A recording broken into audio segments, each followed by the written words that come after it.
Ça, c'est un président partant. Je voudrais que les Ivoiriens m'écoutent très bien. Est-ce qu'il y a des Ivoiriens qui sont là? Même si on m'a dit de ne pas parler de Ouattara, je suis désolé. Je vais dire ce que je pense de Ouattara. Je suis désolé. Je ne peux pas. Ma foi, ma moralité, ma probité, même si je ne suis pas au sommet, j'ai un principe de vie. J'ai une ligne que j'enseigne à mes enfants avec la plus grande rigueur.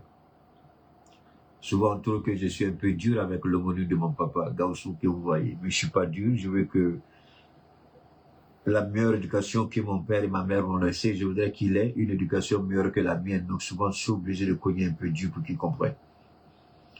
Parce que vous ne retirez les bienfaits de l'éducation de vos parents que seulement quand ils sont plus là. Et quand vous êtes face à des difficultés, face à des situations, face à des défis, Dieu est là, certes, il est éternel. Mais là, vous commencez à réfléchir. Est-ce que j'ai travaillé pour mériter la bénédiction de mes parents? Ou est-ce que j'ai travaillé contre la bénédiction de mes parents? Qu'est-ce que j'ai fait? Est-ce que j'ai été à la hauteur quand mon père et ma mère étaient là? C'est pourquoi quand vous voyez ces jeunes filles souvent qui viennent, surtout en Côte d'Ivoire, là, qui viennent étaler leurs bêtises morales, moi je me pose bien la question où se trouve le quoi là même là, PLCC, pour quoi je sais pas, cybercriminalité. Quand des filles viennent faire la propagande de l'infidélité sexuelle et venir montrer, c'est-à-dire qu'en Côte d'Ivoire, la dépravation sexuelle, je dis bien la dépravation sexuelle, l'immoralité familiale. Mais quel est le fondement de la famille? Quelle est la fondation d'une famille? L'immoralité ou la probité? Il n'y a même pas de dignité quand ces petites filles idiotes viennent exhiber leurs bêtises humaines sur, généralement, c'est un truc que vous appelez TikTok. Souvent, vous tombez, vous entendez des choses, vous êtes dépassé. Tu dis, mais dans quel pays on vit? Et dans ça, on dit, c'est un président musulman que nous avons. On ne peut pas appliquer la charia puisque c'est un pays laïque. On ne peut pas aussi faire la répression contre la liberté d'expression. Mais la liberté d'expression, telle que définie par le philosophe, n'est pas la liberticide. C'est pas la même chose. La liberticide est totalement contradictoire avec la liberté d'opinion, de pensée, de, comment on appelle ça, enfin, tout ce que vous connaissez. Mais tout pays qui fait mal ces choses, qui fait le mauvais choix, est certain d'attiser la colère de Dieu. Sodome et Gomorrhe, c'est pas une histoire, c'est pas une légende. Ce sont des faits vrais, vécus, vérifiables. Sodome et Gomorrhe. Les Syriens savent de quoi je parle. Les Libanais savent de quoi je parle. Les Juifs, les Égyptiens, avant, c'était pas Égypte, il y avait un autre nom. Ils savent très bien de quoi je parle.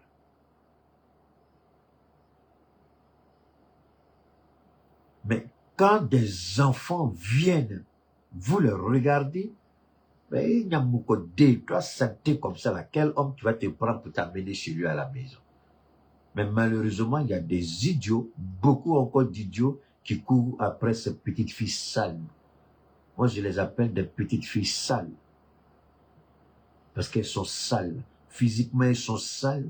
Moralement, elles sont sales. Spirituellement, ce sont des ordures. Priez pour elles. Alors, donc ici, le président Talon va dire ouvertement ce que Ouattara a fait. Attends, ça c'est pas moi. Hein. Talon accuse Ouattara ici. Alors, comme je vais revenir avec l'AES, parce que c'est en fonction de ce qu'il va dire ici que je vais construire mon narratif sur l'AES. Quelles sont nos forces au sein de l'AES, quelles sont nos faiblesses au sein de l'AES. Évidemment, on va arrêter de se blaguer pour croire qu'on est tous forts. Il n'y a personne au monde qui est assez fort. Il n'y a personne au monde qui est assez faible. Mais vous travaillez toujours sur vos faiblesses pour garder le cap et rester toujours au meilleur de votre forme. Quand vous prenez le courage de regarder ce qu'il y a de faible en vous, vous travaillez pour reconstruire ce qu'il y a de faible et faire de ce qui est faible votre point de départ qui sera votre catapulte, votre force de propulsion. Mais si vous refusez d'accepter et de voir, de regarder en face votre faiblesse et vous mentir à vous-même que vous êtes bon, vous êtes fort pour toujours, que Dieu ait pitié de vous. Parce que le jour où vous allez affronter votre véritable faiblesse, vous allez dire que le monde est contre vous. Donc, mieux vaut apprendre maintenant à affronter nos faiblesses et transformer ces faiblesses-là en une véritable force de propulsion. Mais ce qui me plaît ici, un président qui a manipulé, qui a menti à son peuple pendant presque 10 ans, à 2, 3, 4, 5, 6 mois de son départ, je ne sais pas, maintenant il se rend compte que la démocratie est une manipulation, qu'il n'y a rien de vrai dedans. Et que même Ouattara, hey, Ouattara, oui, Talon a parlé de Ouattara. Hey, Keïta, d'accord, je ne parle plus, écoutons. Qu'on instaure un mandat un peu plus long que 5 ans, mais un mandat unique. Vous savez, j'ai une façon à moi de comprendre les choses. Beaucoup de gens ont écouté, ils sont passés. Mais comment j'arrive à déceler dans les propos qu'il dit les failles? C'est pas tout, hein. Quand j'ai dit que on m'écoute dans pratiquement tous les palais au monde, en tout cas, en grande partie en Afrique et surtout en Afrique de l'Ouest, il n'y a pas un palais présidentiel en Afrique de l'Ouest où le nom de Cheikh Oumar Keïta n'a pas été prononcé. Ça n'existe pas. Je répète, il n'y a pas un palais en Afrique de l'Ouest où le nom de Cheikh Oumar Keïta, le fils de Mariam Diallo de Gaussou Keïta, n'a pas été prononcé. En Afrique de l'Ouest, ça n'existe pas. Je répète, ça n'existe pas. Quand j'ai demandé au Mali, à mon pays, de revoir la constitution sur le modèle qu'on a un peu copié sur les autres, c'est-à-dire 5 ans renouvelables, j'ai dit c'est un problème. Ça ne marche pas. C'est pas bon pour nous. Ça ne correspond pas à nos valeurs ni à nos cultures. Voilà Patrice Talon qui me donne raison. Keïta est une bombe à retardement. Écoutez. Parce que j'ai dit que 5 ans c'était trop court pour agir efficacement et pour avoir un résultat. C'est trop court. Mais j'ai dit que la quête d'un second mandat pervertit l'action courante. Parce qu'on a les yeux rivés sur le second mandat et on est un peu même populiste. C'est pour ça que j'ai proposé les deux choses. Allonger le mandat pour avoir un temps plus long pour l'efficacité de l'action publique, mais un seul mandat pour ne pas être conditionné par le besoin de renouvellement. Donc, lui, il a dit un mandat de 7 ans non renouvelable.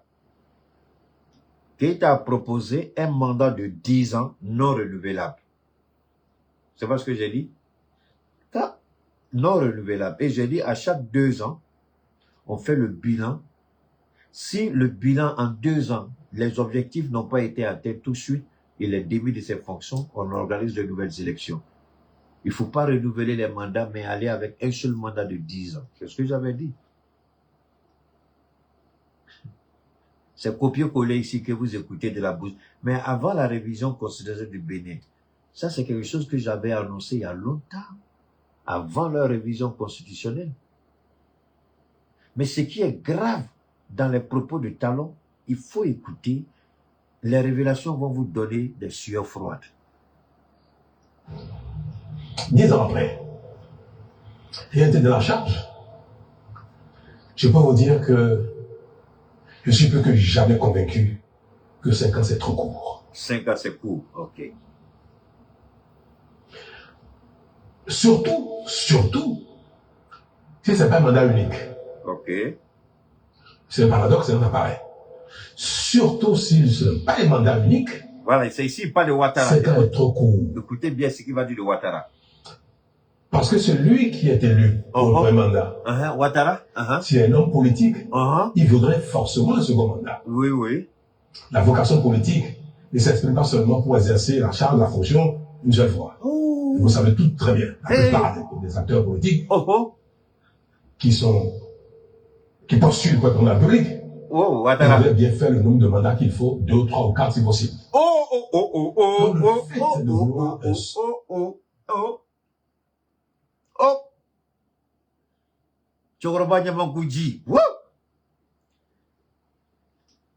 Vous savez, quand les présidents souvent, enfin, ces présidents-là qui sont démocratiquement élus selon eux, très souvent, quand ils font leur truc, ils disent, hey, il y a un monsieur là, au Mali, le Malien qui a la grande gueule là. Et quand vous faites vos trucs là, faites bien pour ne pas que ça tombe dans ses oreilles. Parce que ce gars-là, il est mauvais. Il va nous humilier.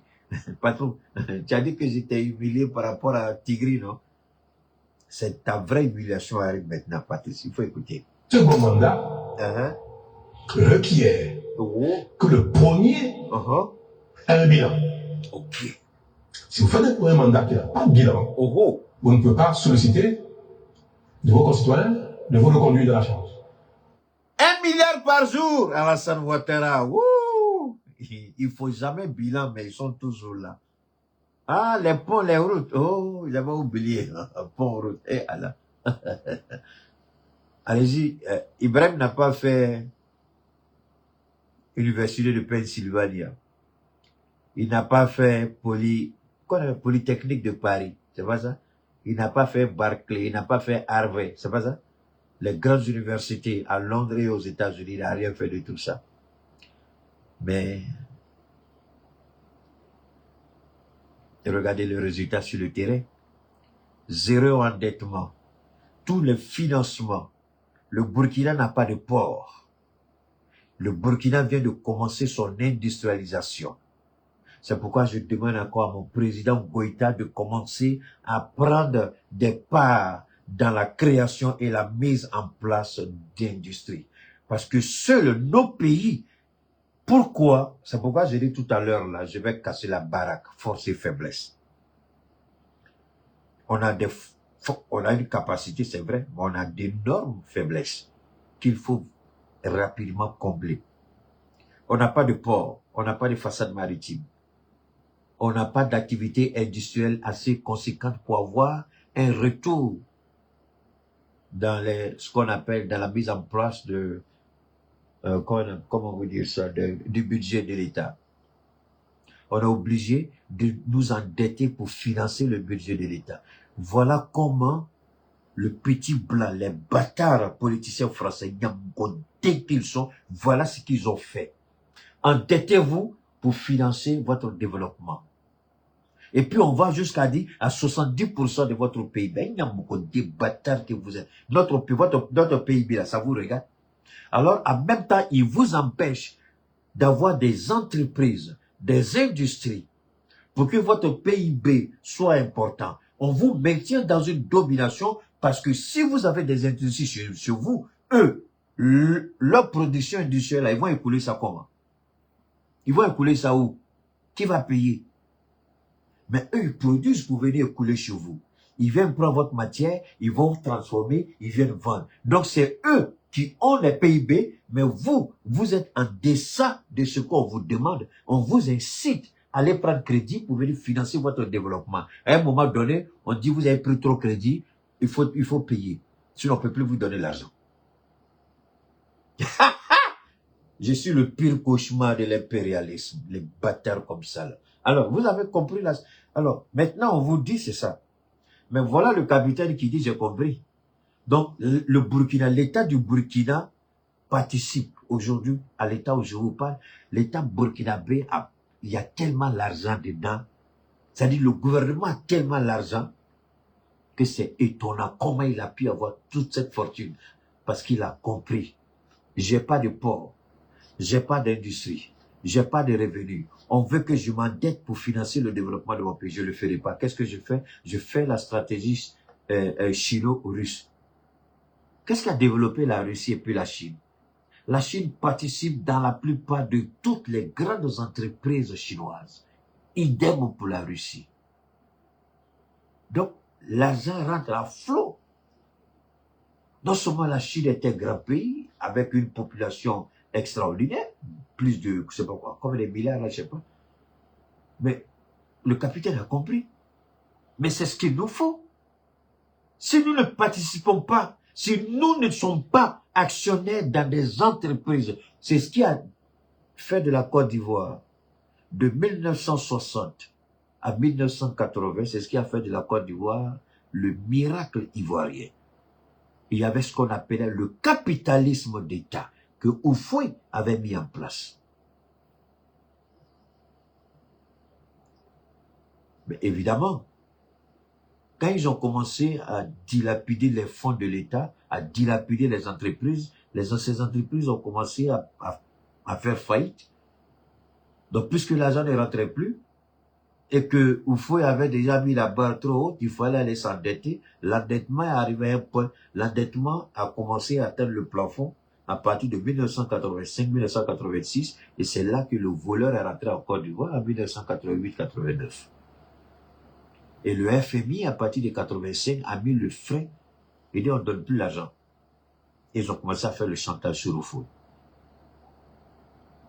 Alors, comme nous, on ne veut pas tomber dans le piège d'Houphouët, on a créé notre propre banque avec un investissement initial de 500 milliards. C'est pas beaucoup, mais ça nous permettra de ne pas tomber dans le piège du FMI, de la Banque mondiale, des clubs de Londres comme de Paris, tous les Nyamukondé, on n'est pas dedans. Voilà comment nos chefs d'État sont des génies, des visionnaires. Mais ils restent des êtres humains, donc non perfectibles, mais qui tendent vers la perfection, puisque la perfection n'est pas de ce monde. Vous n'avez pas de façade maritime, vous n'avez pas d'entreprise. Comment vous allez financer votre développement? Mais comment un jeune capitaine arrive à comprendre ça? Et écoutons ça aussi, écoutons le menteur là. Mais comment on fait pour avoir un bilan visible au bout de 5 ans?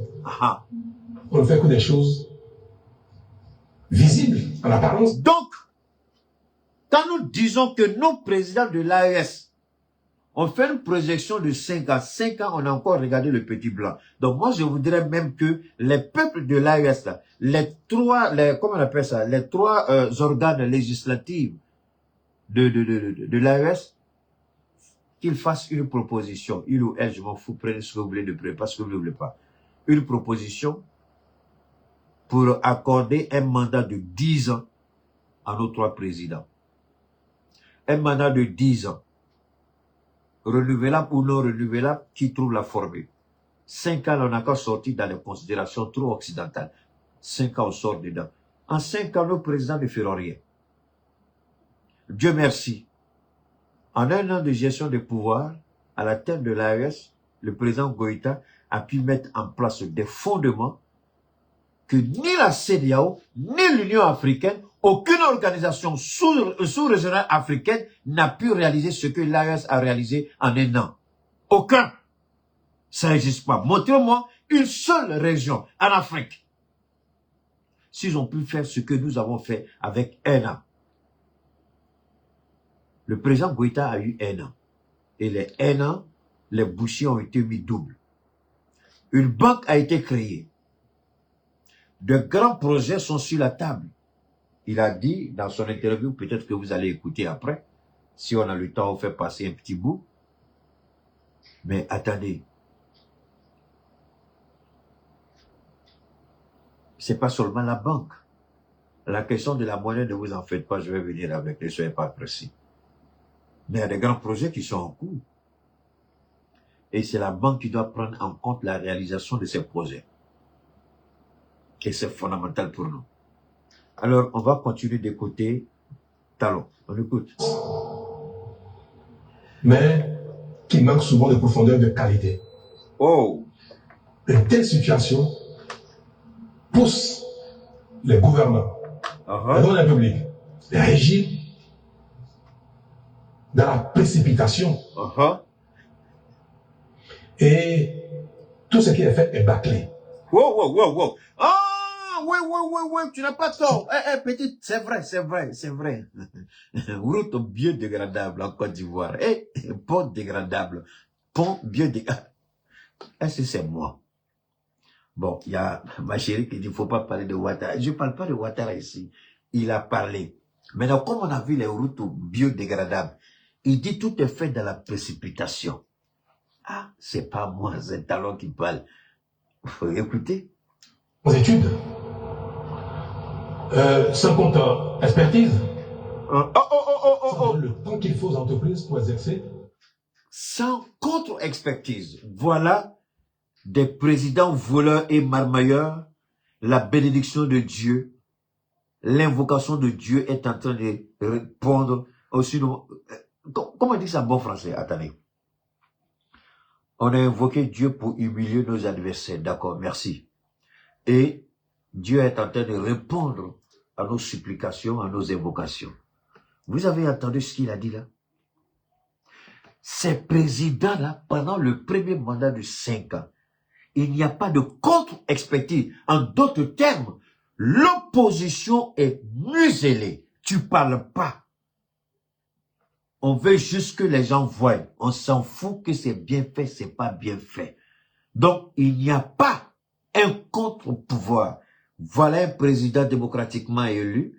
Voilà un président qui parle de ses autres présidents. Ils se connaissent, ils sont dans le même club, dans le même syndicat, appelé CEDEAO. Voilà la vérité. Ça, ce n'est pas, comment vous dire, ça, ce n'est pas les raisons, c'est un président qui parle. Il n'y a pas de contre-pouvoir. Il n'y a pas de contre-expertise. Il n'y a pas de contrôle. Alors que des institutions sont là à cet effet, mais ils ne sont pas capables de contredire. Même pour un troisième mandat, là, c'est pas vrai. Ils sont obligés de mentir. Mais, Talon ici, c'est pourquoi j'ai dit, il a la grande gueule, il parle. Tout le monde n'a pas le même esprit. Tout le monde n'a pas la même intelligence.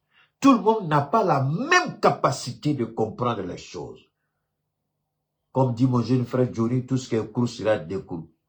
Tu mets devant Keïta, doté de l'esprit de compréhension, le don de Dieu, il va tout se te déceler d'elle.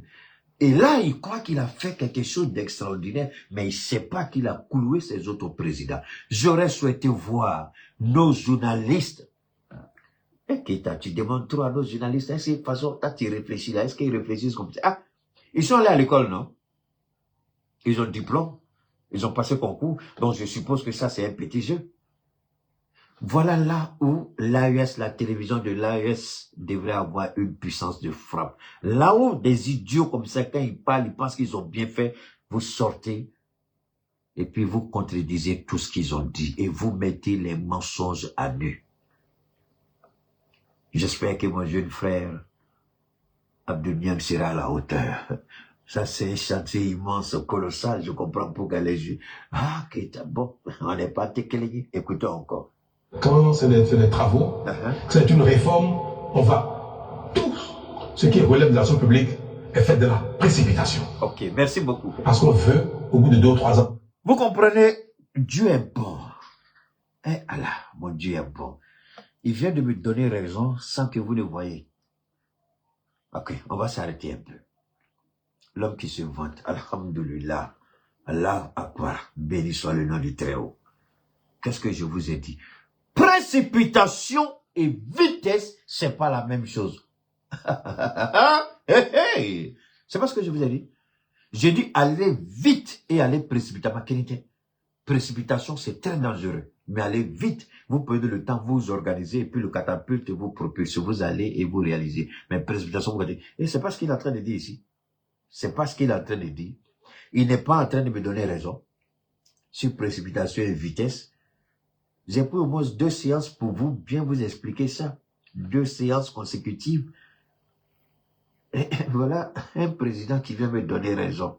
C'est tout à l'heure, je vous ai parlé de la bénédiction des parents et de l'onction de Dieu. Comprenez ce que ça veut dire. C'est bon souvent de prendre un temps de retraite avec Dieu. C'est très important. Ça vous forge, ça vous forme. Vous n'êtes pas obligé toujours de sortir pour que les gens vous voient. Souvent, quand vous restez dans l'ombre, vous subissez avec Dieu une certaine formation. Et quand il finit, il vous dit maintenant, allez-y. Écoutez-le encore, il parle. Avoir un résultat visible.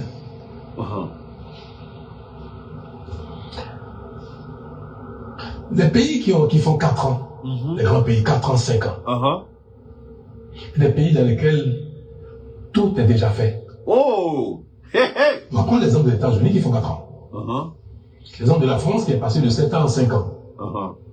Mais quand vous écoutez les attentes des populations aux États-Unis, écoutez bien, en Allemagne, en Italie, en France, c'est quoi l'attente des populations? Il faut Quelle est leur demande face aux acteurs politiques? On t'écoute. Quand vous écoutez l'offre politique des acteurs politiques italiens, espagnols, français, canadiens, américains, quand vous écoutez leur offre politique, de quoi ils parlent? Vous n'entendrez jamais les populations françaises, américaines, italiennes demander de l'eau à leurs acteurs politiques. Il nous faut de l'eau, il faut de l'eau. Genre, qui a déjà entendu ça une fois dans les réclamations des populations en France ou aux États-Unis? Jamais. Vous n'entendez jamais demander de l'électricité. Ils ne demandent jamais la route. Ils ne demandent jamais les hôpitaux. Ils ne demandent jamais les écoles. Même pas les universités. Peut-être des centres de recherche. Pourquoi? Parce que l'eau, ils l'ont déjà depuis longtemps. Merci. La route, ils l'ont depuis longtemps. Merci. Ça, c'est... L'électricité, les gens naissent avec ça, ils ne s'imaginent pas que ce soit un bien particulier. C'est une banalité. Alors, vous voyez la différence. Quand Keïta dit, il faut être déconnecté. Voilà un président qui vient me donner raison sur toute la ligne. Quand des analphabètes, des ignorants et des idiots m'insultent, voilà un président qui confirme tout ce que j'ai toujours dit. Et c'est le sens de mon combat. C'est malheureux qu'il soit à la fin de son mandat et ait le courage de dire toutes ces choses qu'il n'a pas eu le courage de dire pendant qu'il était encore à son premier mandat. Ici, là, il a mouillé tous les présidents qui se cachent derrière une soi-disant élection. Il a fallu un président militaire, ça on ne vous le dit pas souvent, au Nigeria, pour transférer la capitale politique de Lagos à Abuja. C'est pas un président civil, c'est pas un président politique, c'est un président militaire qui a eu le courage de transférer la capitale de Lagos à Abuja. Mais regardez aujourd'hui Abuja, c'est une fierté pour... Quand il avait dit, on dit c'est un fou, il rêve, il ne pourra pas réaliser. Il va sortir l'argent où? Il l'a fait. Si les militaires peut-être étaient restés assez longtemps au pouvoir, le Nigeria serait une puissance nucléaire, une puissance à respecter dans le monde comme l'Inde s'est imposée. Malheureusement, ils ont compris. Il faut manipuler les Africains. Il faut miroiter devant les Africains cette notion de démocratie. Il faut leur faire croire que la démocratie, c'est une bonne chose. Il faut aller avec. C'est normal. C'est bien. Mais voilà un président sortant qui dit que la démocratie ne peut jamais construire un pays. C'est pourquoi moi, je vais souhaiter à nos présidents de l'AES. C'est pourquoi je m'évertue tous les jours à dire à mon président Goïta. Les politiciens, là, à cause de Dieu Outoy, c'est une perte de temps. Il y a des enjeux plus importants Les politiciens ne réfléchissent que parce qu'ils sont allés à l'école des petits blancs. Et tout le monde n'est pas capable de se démarquer. Cette éducation doit être une arme, un moyen pour atteindre votre objectif. Mais vous ne devez pas être l'esclave de cette éducation. Cette éducation m'a donné les moyens d'anticiper et de comprendre. Mais je ne suis pas esclave de ce que j'ai appris, et en Afrique et aux États-Unis. Au contraire, les Américains ils me regardaient, me posaient toujours la question, pourquoi les autres Noirs là sont pas comme toi? Les autres Africains sont pas comme toi. J'ai dit, what do you mean? Vous voulez dire quoi? Il dit non, que tout à moi est différent. Ils connaissent les Africains, c'est les gens qui sont souvent peureux, s'ils sont pas bon, ils ont peur des Ghanéens et puis des Nigérians, parce que c'est les vendeurs de drogue, c'est les escrocs, tous ces autres là. Ils disent, mais c'est rare, les francophiles là, c'est les gens, ils n'ont pas le courage que toi tu as. Quand il parle de courage, c'est-à-dire que moi, ma tête là, il n'y a rien qui m'effraie. Je n'ai pas peur, je m'engage. Et ça étonnait les Américains en Côte d'Ivoire qu'ils aiment m'engager, je prends des risques. Il dit, mais les francophiles, ils ne connaissent pas le risque. Ils sont dans leur petit coin, leur petit salaire, ça suffit, ça s'habillent. Mais toi, tu aimes prendre le risque. Il dit, mais c'est à cause que je suis venu aux États-Unis. Je veux comprendre pourquoi le risque a permis à ce pays-là d'être comme ça, pour prendre le risque. C'est pourquoi, de complexer, je parle. J'invite toujours nos autorités. C'est une des raisons pour lesquelles je suis rentré. J'avais pas besoin de rentrer, puisque moi, par la grâce de Dieu, j'étais très bien payé aux États-Unis. Je vous dis, j'étais très bien. Moi, je m'amusais à l'argent. J'étais très bien payé. Quelqu'un qui prend à peu près, attends, tu prends une histoire de $2000 pour aller une semaine, avant la fin de la semaine, tu as grillé, tout ça, c'est fini, tu n'as même plus ces francs dans ta poche. Ça, c'est brûler l'argent. Ce que les gens luttent à voir souvent, en un montant, tu brûles ça en une semaine. Et je brûle, je vois mes patrons, ils me disent, ah, mais il fallait nous dire il y a longtemps, ça ne suffit pas, ça ne suffit pas. Et puis, ils me donnent. On ne veut même pas que tu apprennes l'argent. Tu apprends l'argent, tu fais de nouveau. C'est ce qu'il ne fallait pas dire. Donc, chaque fois, j'ai demandé l'argent. Alors, comme ils savaient ça, chaque fois, ils laissaient une enveloppe pour moi. Et là, j'ai vu que c'est pas bon pour moi. Ça, c'est pas la vie que je veux. Il faut avoir le courage de dire non. Wallah, billah, je peux jurer sur le Coran. Vous prenez 100 Africains qui étaient dans la même position que moi. Sur les 100 Africains, je suis même pas certain si vous allez avoir 2 ou 3 dedans. Ce que j'ai fait. C'est pas pour me vanter, mais c'est la force de caractère que je veux montrer. Parce que quand tu montes la lune à l'idiot, c'est ton doigt et regarde. C'est la force de caractère de Keïta que je cherche à montrer et non pas me montrer, me vanter. Non. La force de caractère, c'est ce qui détermine un être humain devant son créateur et dans ce monde. Vous n'avez pas cette force de caractère, c'est pas la peine. Et moi, par la grâce de Dieu, j'ai cette force de caractère.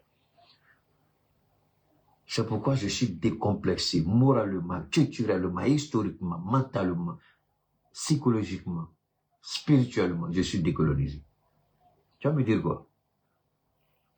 C'est les choses que nous devons comprendre, s'il vous plaît. Donc, vous avez entendu Patrice Talon, il a instauré un mandat de 7 ans. Quelque chose que j'avais moi-même proposé avant la révision constitutionnelle au Mali. Lui, il a instauré un mandat de 7 ans non renouvelable. C'est tellement qu'ils ont mis tous les verrous nécessaires pour éviter la situation ivoirienne. Un président qui va dire qu'il connaît la Constitution mieux que moi, à plus de 80 ans, mais c'est une honte. Dans quelle école il est allé? Alassane Ouattara. Dans quelle école il est allé? Il se vante d'avoir été à l'université de Pennsylvania. Mais c'est malheureux, parce que les Américains me posent toujours la question, si tu as été formé dans nos universités, la valeur de la démocratie, tu dois pouvoir l'appliquer. Quand Doumbouya Mamadi a fait son coup d'État, le Sénat a appelé le responsable en charge de la formation des soldats africains au Pentagone. On l'a appelé au niveau de la commission de défense. Ils lui ont posé la question, pendant les formations que vous dispensez aux soldats, aux officiers africains qui viennent, est-ce que vous insistez sur la notion de la démocratie et du respect du militaire, des politiciens, tout ça. Le général dit oui, il dit mais comment tu peux expliquer alors la prise du pouvoir par le général? Parce que le général est venu ici, on lui a accordé une bourse, il est venu faire une formation ici en tant qu'unité spéciale. Alors pourquoi il a pris le pouvoir en Guinée? Le militaire était assis devant les membres de la commission de défense au Sénat, il ne pouvait pas répondre. Il dit, vous avez échoué parce que si vous donniez correctement les bonnes informations, aucun militaire africain ne doit prendre les armes pour revendiquer le pouvoir. Et ça a amené les Américains, je crois, à sursoir à ce programme-là pour réfléchir quel genre de programme il faut. S'il faut aller les former là-bas, mais plus qu'ils viennent ici, parce que eux se disent que s'ils viennent, c'est pour apprendre.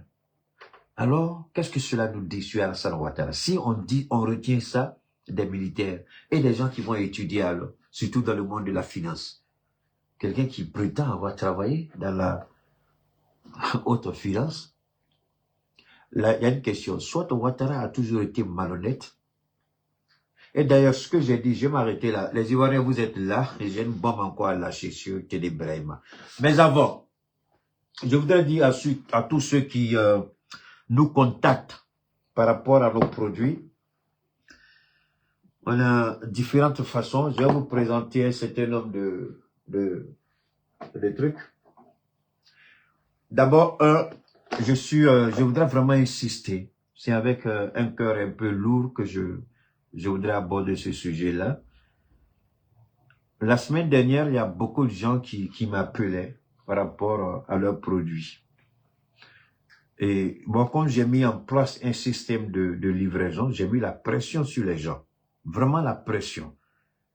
Et on se rend compte que toutes les personnes qui disaient qu'elles n'avaient pas encore reçu, les produits sont arrivés il y a longtemps, on les appelait, les gens, ils ne décrochaient pas. Et puis, ils ne se posaient pas la question, celui qui m'appelait là, peut-être que c'est... Et puis, ils s'en fichent. Alors, quand moi j'ai mis la pression, on m'envoie tout l'historique des appels, avec les images des photos arrivées là-bas, filmées dans les magasins. J'ai dit, mais... Et puis, j'appelle les gens. Mais il dit, mais mon ami, j'étais dépassé. Franchement, j'étais dépassé. Alors, à la date d'aujourd'hui, je remercie Dieu. Tout le monde est entré en possession de son sésame, le précieux bijou, les produits CAD et TTP.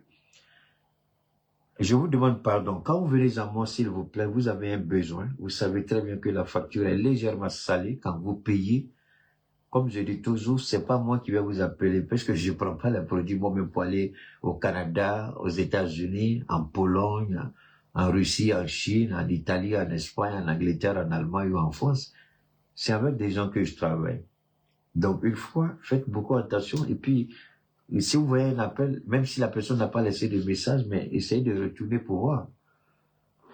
Si c'est un rapport avec vos produits ou pas. D'accord? Alors, ceci dit, je voudrais aussi, il y a un nouveau produit, enfin pas un nouveau produit, il y a une nouvelle combinaison que j'ai mise en place pour traiter efficacement tous les types de diabète. Parce que ces temps-ci, il faut dire, j'ai été confronté, et j'ai demandé à nos parents, je vous en prie, je sais pas, vous quittez l'Afrique et puis vous allez en France pour aller traiter quoi? Votre diabète. Est-ce que vous pensez que les Français sont mieux équipés que nous? Quand je parle d'équipement, je ne parle pas de plateau technique. Je parle en termes de produits. Ce produit-ci, ça c'est le 12. Ce produit-ci, et ça c'est le 12-14. Ça c'est pour les hommes. Là, voilà, ça aussi c'est le 12 qui est là. Ça sont les échantillons. Mais vous pensez réellement que vous avez besoin de sortir de chez nous là pour aller vous faire traiter là-bas? Je ne jette pas le discrédit sur l'institution médicale. Mais nous, là, on est plus honnête que ces gens-là. Parce que nous utilisons les mêmes plantes. Malheureusement, on l'utilise différemment. Eux l'utilisent différemment. Nous, on vous donne la plante avec toutes ses capacités, toutes ses potentialités pour vous guérir. Eux, ils retirent une partie, ils font des combinaisons d'autres produits, d'autres éléments, ils font des emballages qui vous coupent le souffle. Quand vous voyez, vous pensez que c'est le produit là, c'est fini. N'est-ce pas? Vous voyez des appareils, on va vous brancher par-ci, par-là, c'est fini. Alors que pour traiter correctement une insuffisance rénale, vous n'avez pas besoin d'être branché à un appareil. Le diabète type 2 au-delà avec une infection cutanée, vous n'avez pas besoin d'être immobilisé. Vous avez des douleurs neuromusculaires. Je ne dis pas qu'il ne faut pas faire. Attention, je ne suis pas en train de vilipender. Non, non, non. Je vous parle en fonction de mon expérience. Parce que même des gens dans ces hôpitaux-là, ils m'appellent, ils achètent mes produits, leurs parents préparent à la maison et puis ils vont leur donner à l'hôpital, en France, en Allemagne, en Angleterre, un peu partout. Et il y a le cas le plus révélateur, c'est une dame qui, d'après ce qu'elle m'a dit, elle dit, Monsieur Keïta, je vous suis depuis des années. J'ai dit, mais pourquoi depuis des années, toi tu me suis et c'est maintenant que tu me parles que tu as un diabète, à tel point que le diabète même s'est transformé en diabète, ça a été extériorisé et elle a une infection cutanée. Il y a des, bon, quand vous savez, plein de diabète, le traitement, vous connaissez, ça commençait. J'ai dit, mais tu m'as dit, je n'ai jamais su. J'ai dit, mais bon, mais ça c'est un signe, ça veut dire peut-être que c'est maintenant que Dieu a décidé que tu parles à Keïta pour être guéri. Donc, tous les produits sont partis. Et souvent aussi, je vais rapidement, je vous dis souvent de nettoyer le corps. Je vais vous donner un exemple simple. Pourquoi je dis ça? Il y a une dame, une de nos soeurs qui m'a appelé. Sa fille ne fume pas, elle ne boit pas, elle vit une vie saine, en apparence. Et curieusement, les poumons de la petite ont été infectés. Et c'est pas en Afrique ici, c'est pas en Europe. Alors, c'est dans un pays où le tapis rouge est, les États-Unis. Les médecins sont incapables de dire exactement ce que la petite a. C'est dans la panique que la maman m'appelle. Elle dit, Keïta, j'avais passé ma commande, il faut laisser pour moi, ma fille est plus urgente. Quand elle a fini de parler, j'ai dit, je ne peux pas laisser ta commande. Tu finis de payer pour ta fille, ta commande, je te donne ça gratuitement. Et c'est ce que j'ai fait. Elle a payé pour sa fille, en faisant l'emballage de sa fille, elle-même qui était malade là, qui est malade. Donc, je lui ai donné la promesse que j'ai faite, je lui ai mis son produit dessus gratuitement. Elle n'a pas payé un centime pour ça. Je dis, mais si ta fille, c'est vrai que tu as besoin de ta fille aussi a besoin de toi. Donc, il faut que vous deux, vous soyez en bonne santé. Mais la petite, à l'hôpital, ils sont incapables de dire ce qu'elle a. Quand elle m'a expliqué, pendant qu'elle me parlait tout de suite, je comprenais ce dont il était question. Je lui ai dit, on va faire le maximum. Et le maximum est parti. Le gars me dit, ah, Keïta, ça, c'est beaucoup de kilos, ils vont demander. Je dis, c'est pas un problème. Il faut faire partie de la dame. C'est important. La petite a besoin de ça. Je ne prétends pas être un divin. Je ne prétends pas être un ange tombé du ciel. J'ai mes défauts, j'ai mes qualités. Mais par la grâce de Dieu, ce que je fais, je suis bon dedans. Et maintenant, vous allez voir que quand je commence à vous donner ceux qui me contactent, parce que la semaine dernière et la semaine d'avant, quand je fais des propositions de traitement, les gens ont l'intelligence de retirer des produits. Donc, maintenant, qu'est-ce que je fais?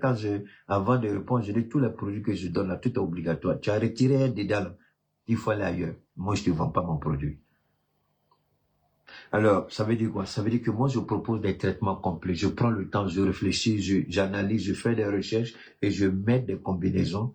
Et puis quand je dis, par exemple, je vous donne un exemple ici. Ça, par exemple, ça, c'est une combinaison 12-14. Ça veut dire qu'il y a 2 produits dedans. Je peux dire, le 12, 300 grammes, le 14, 400 grammes, donc au total, ça fait 700 grammes. Donc, si je mets le poids de la bouteille dessus, tous ces autres-là. Donc, quand je vous envoie cette bouteille, par exemple, c'est pas comme ça, je vois, hein, parce que c'est en plastique, ça, on peut pas faire partie. Donc, je dis, bon, peut-être que la bouteille va me faire 20 grammes, d'accord, ou bien 50 grammes. Donc, les deux, ça fait 700 grammes. Donc, je m'arrange à atteindre, je paye ça vite d'abord. Si ça fait 50 grammes, donc, je fais 750 grammes pour que votre poids, en général, je fais même pas juste, je fais, quand c'est 700 grammes, je fais 750. Si c'est 800, je fais 850. Toujours, je vais à l'unité supérieure. Les gens, ah, c'est un paquet, j'ai reçu. Tu as reçu un paquet. Pourquoi tu n'es pas allé peser? Va peser d'abord. Si tu pèses le paquet, et puis ce n'est pas ce que tu as payé, en ce moment-là, je t'ai volé.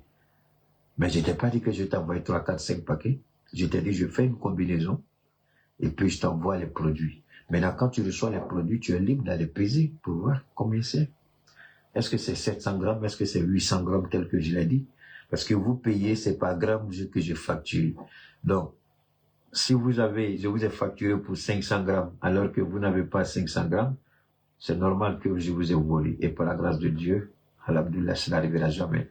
Donc, si c'est 500 grammes, si c'est pas 600 grammes que je vous envoie, je ne vous enverrai jamais en dessous des 500 grammes. D'accord?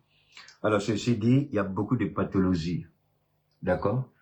Il y a le diabète, il y a le cancer métastasé, cancer de sein, cancer de rein, cancer de la prostate, hypertrophie de la prostate, azoospermie, ceux qui ont des problèmes de spermatozoïdes, d'accord?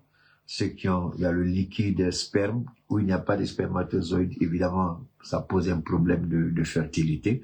À ce niveau, nous traitons effectivement les femmes qui ont des trompes bouchées, qui ont des ménopauses précoces, qui ont des problèmes d'ovulation, mais nous ne donnons pas enfant à quelqu'un, c'est Dieu qui donne.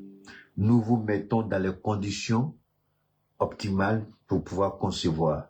Maintenant, c'est Dieu qui vous fait grâce. Et tous les traitements que je fais, c'est Dieu qui fait grâce et c'est Dieu qui bénit chaque produit que je vous envoie. Moi, j'envoie le traitement et Dieu vous guérit à travers les traitements que je vous envoie. Et par la grâce de Dieu, aujourd'hui, je peux dire que je suis à un taux de satisfaction et de réussite autour de 99. J'ai pas envie de dire 100%, c'est un peu un mensonge, mais je suis pas loin des 99, je dis 99%. C'est-à-dire que si 100 personnes, peut-être que c'est une personne qui va dire, ah, je vois quelque chose, bon, mais j'espère que ça va aller. Les 99 autres, il n'y a aucun problème, par la grâce de Dieu, tout est bien fait. Voilà. Ça, c'est les résultats, c'est les retours que j'ai. Je ne vais pas parler de ce que je n'ai pas comme retour. Donc, peu importe votre pathologie, c'est Dieu qui vous guérit, qui vous propose ses services. Il n'est pas marabout, il n'est pas charlatan, il n'est pas magicien. C'est un être humain, il regarde, il analyse, il étudie et puis il propose. D'accord? Donc, vous pouvez avoir des problèmes de la prostate, vous pouvez avoir comme on appelle, dysfonctionnements urinaires, vous pouvez avoir des dysfonctionnements érectiles, vous pouvez avoir l'hernie discale, vous pouvez avoir l'arthrose, des douleurs, ça peut être neuromusculaire, vous pouvez avoir aussi ulcère gastrique, cirrhose de foie, dysfonctionnement pulmonaire, dysfonctionnement cardiaque, il y a beaucoup, la liste est longue, hein, je peux pas tout citer. Donc, mais ce qui est important, Keita ne consulte personne, non. Je vous demande si vous avez une information relative à votre situation, c'est-à-dire que le médecin vous a consulté et vous a prescrit, par exemple, de faire des examens, de faire des scanners ou de faire des analyses. Et les résultats de ces analyses, de ces scanners, de ces examens, il fait un diagnostic. Il dit voilà ce que vous avez, c'est tout ce que Keita a besoin. Et ne m'envoyez pas de grâce à cause de Dieu. J'ai pas demandé les documents médicaux, vous envoyez. Ceux qui envoient les documents médicaux là-bas que je regarde même pas, je réponds pas à leur message. C'est pas, moi, si vous n'avez pas demandé quelque chose, c'est le médecin qui vous a demandé, et quand il vous a demandé ça, il a fait un diagnostic. Il dit, voilà ce que vous avez. C'est tout ce que moi je vous demande. C'est avec ça que vous venez à moi. Les documents, vous les laissez. C'est pour vous, c'est votre témoignage. Comme ça, un jour, vous direz, j'ai fait mes analyses, voilà le diagnostic, Monsieur Keita m'a traité par la grâce de Dieu, j'ai été guéri. Donc, vous m'envoyez tellement de documents, je vais prendre le temps de regarder ces documents et puis vous répondre comment. Non, c'est une seule phrase. Qu'est-ce que le médecin a dit? Monsieur Keita, voilà ce qu'il a dit au regard des examens. Terminé. Et moi, je vous dis, si je peux, je dis, voilà ce que je vous propose, ou attention, ça, je ne peux pas. Par la grâce de Dieu, pour le moment, on essaie de faire et Dieu nous accompagne, sa bénédiction, sa grâce et sa faveur nous accompagnent.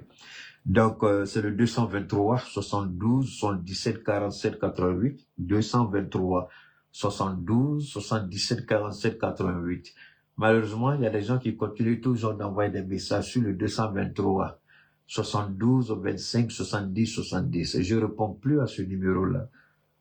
C'est le numéro que j'utilise pour les transactions lorsque le 72 77 47 88. Lorsque le compte atteint le niveau maximum de la journée, j'utilise le 72, 25, 70, 70. C'est pourquoi je vous ai dit, ça fait des mois maintenant. Si vous avez envoyé des messages là-bas, il faut ramener tout. Parce que là-bas même, le WhatsApp même a été désactivé.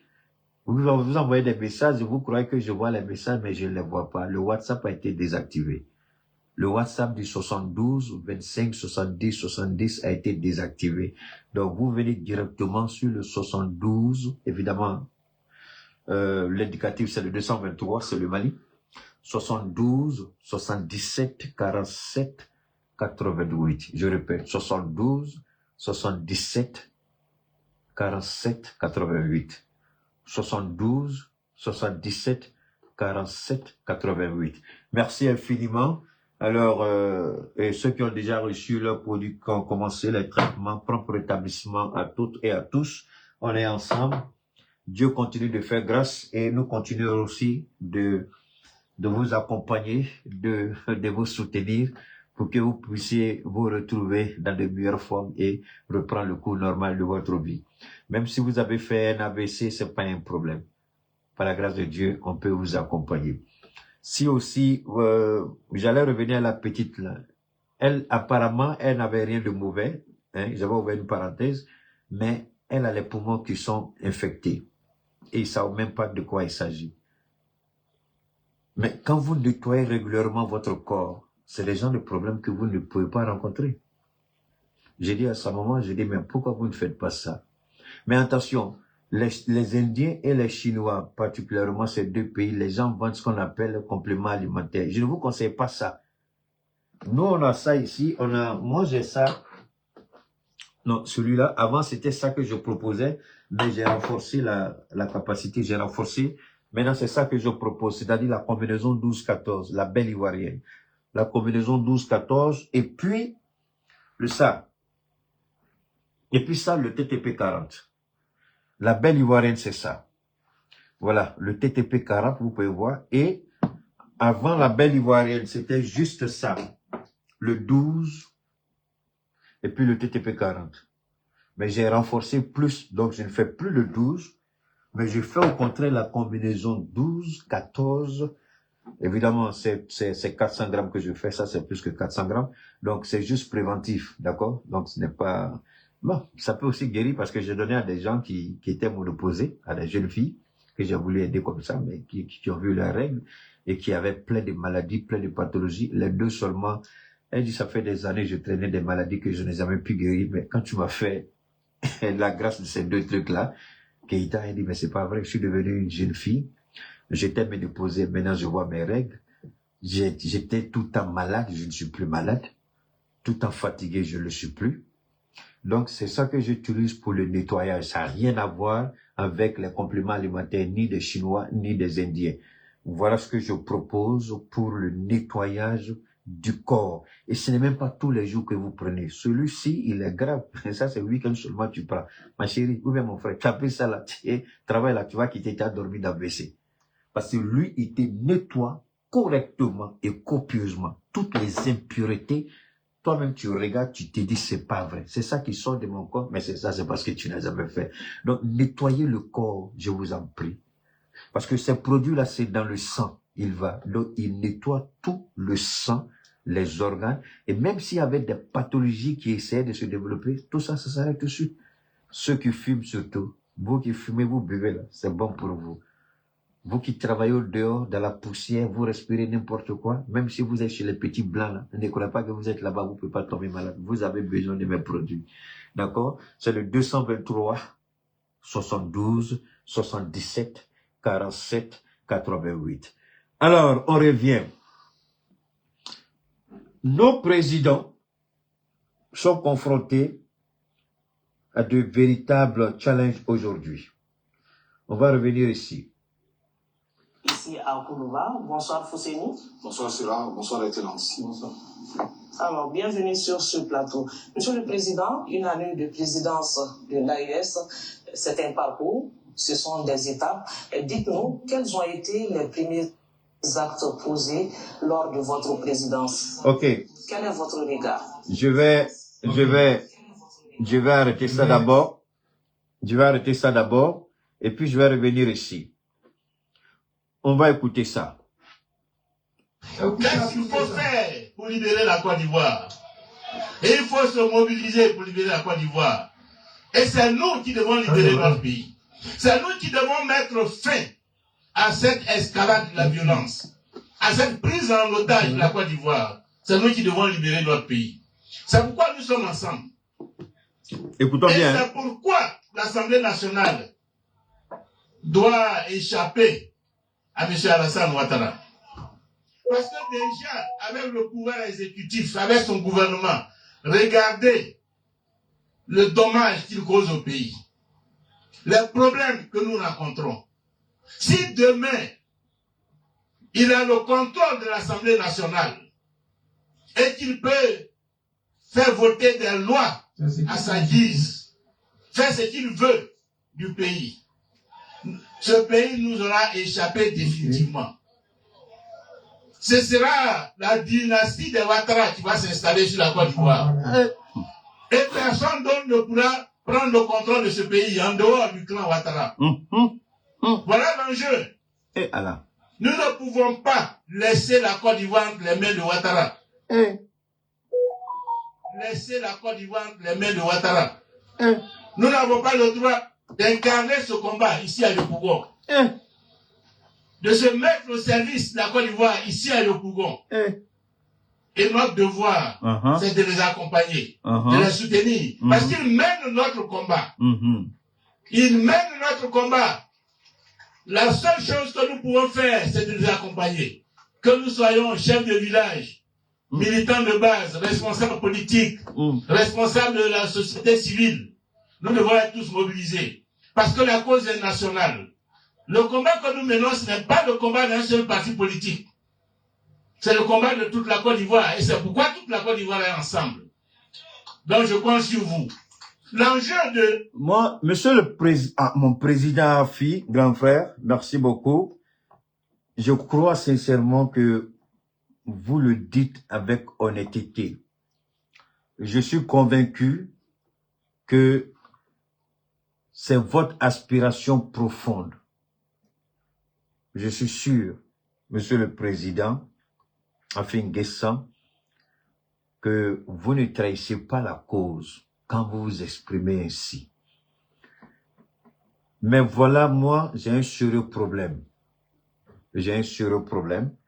En tant qu'Africain, en tant que celui qui a bénéficié de la générosité de ce beau pays avec le président au fouet, j'ai un sérieux problème.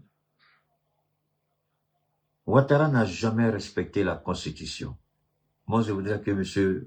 Afi N'Guessan nous dise, le président, je voudrais que le président nous dise comment lui, il compte empêcher Ouattara d'imposer sa volonté.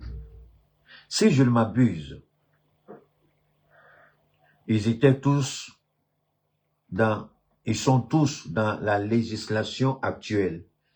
D'accord? Puisqu'il n'y a pas encore eu de changement. Bientôt, c'est les élections, je ne sais pas quand.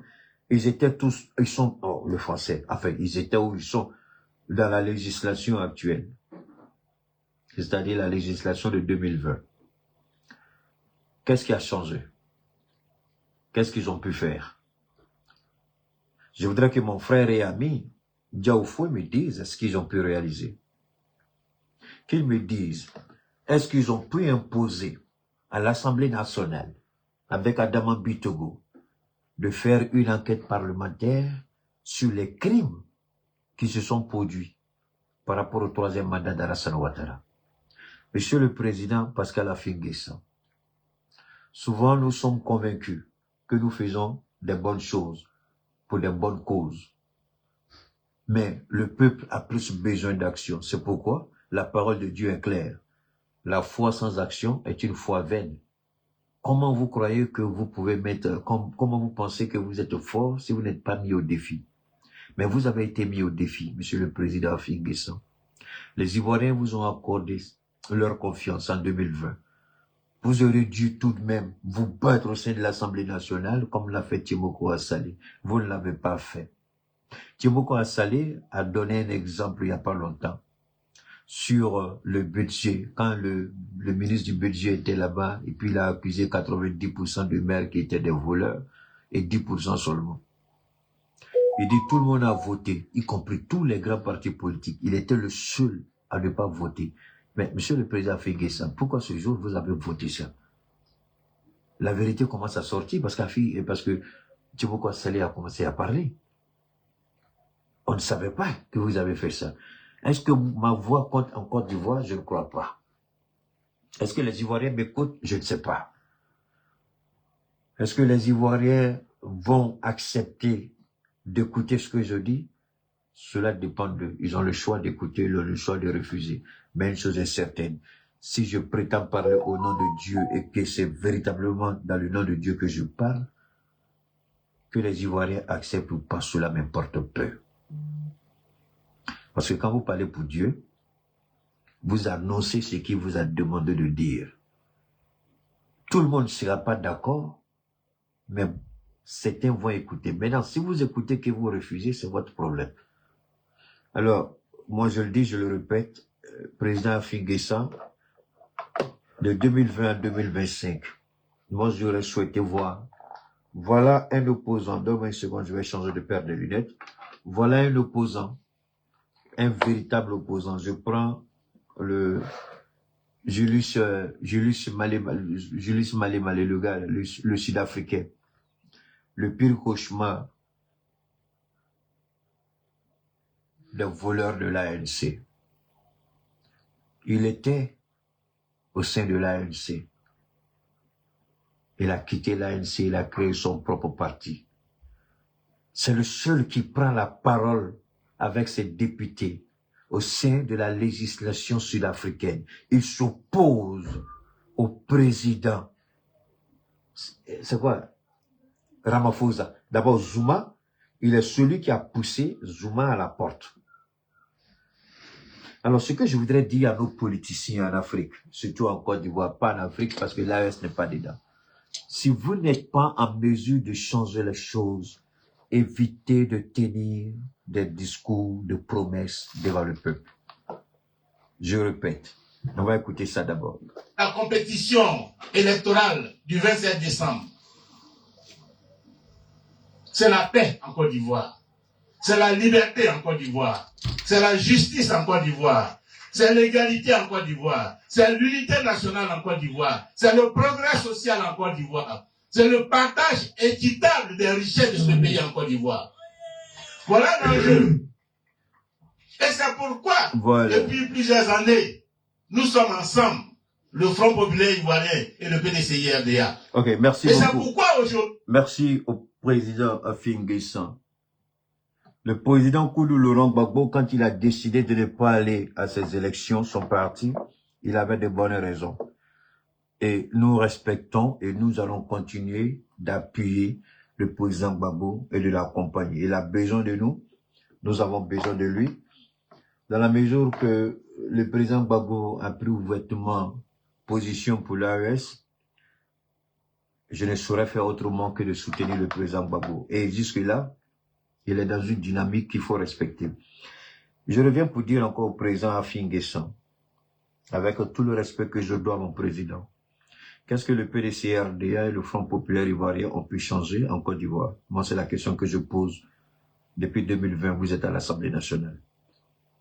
Est-ce que vous avez poussé Ouattara à faire quelque chose? Je ne sais pas. Je ne sais pas.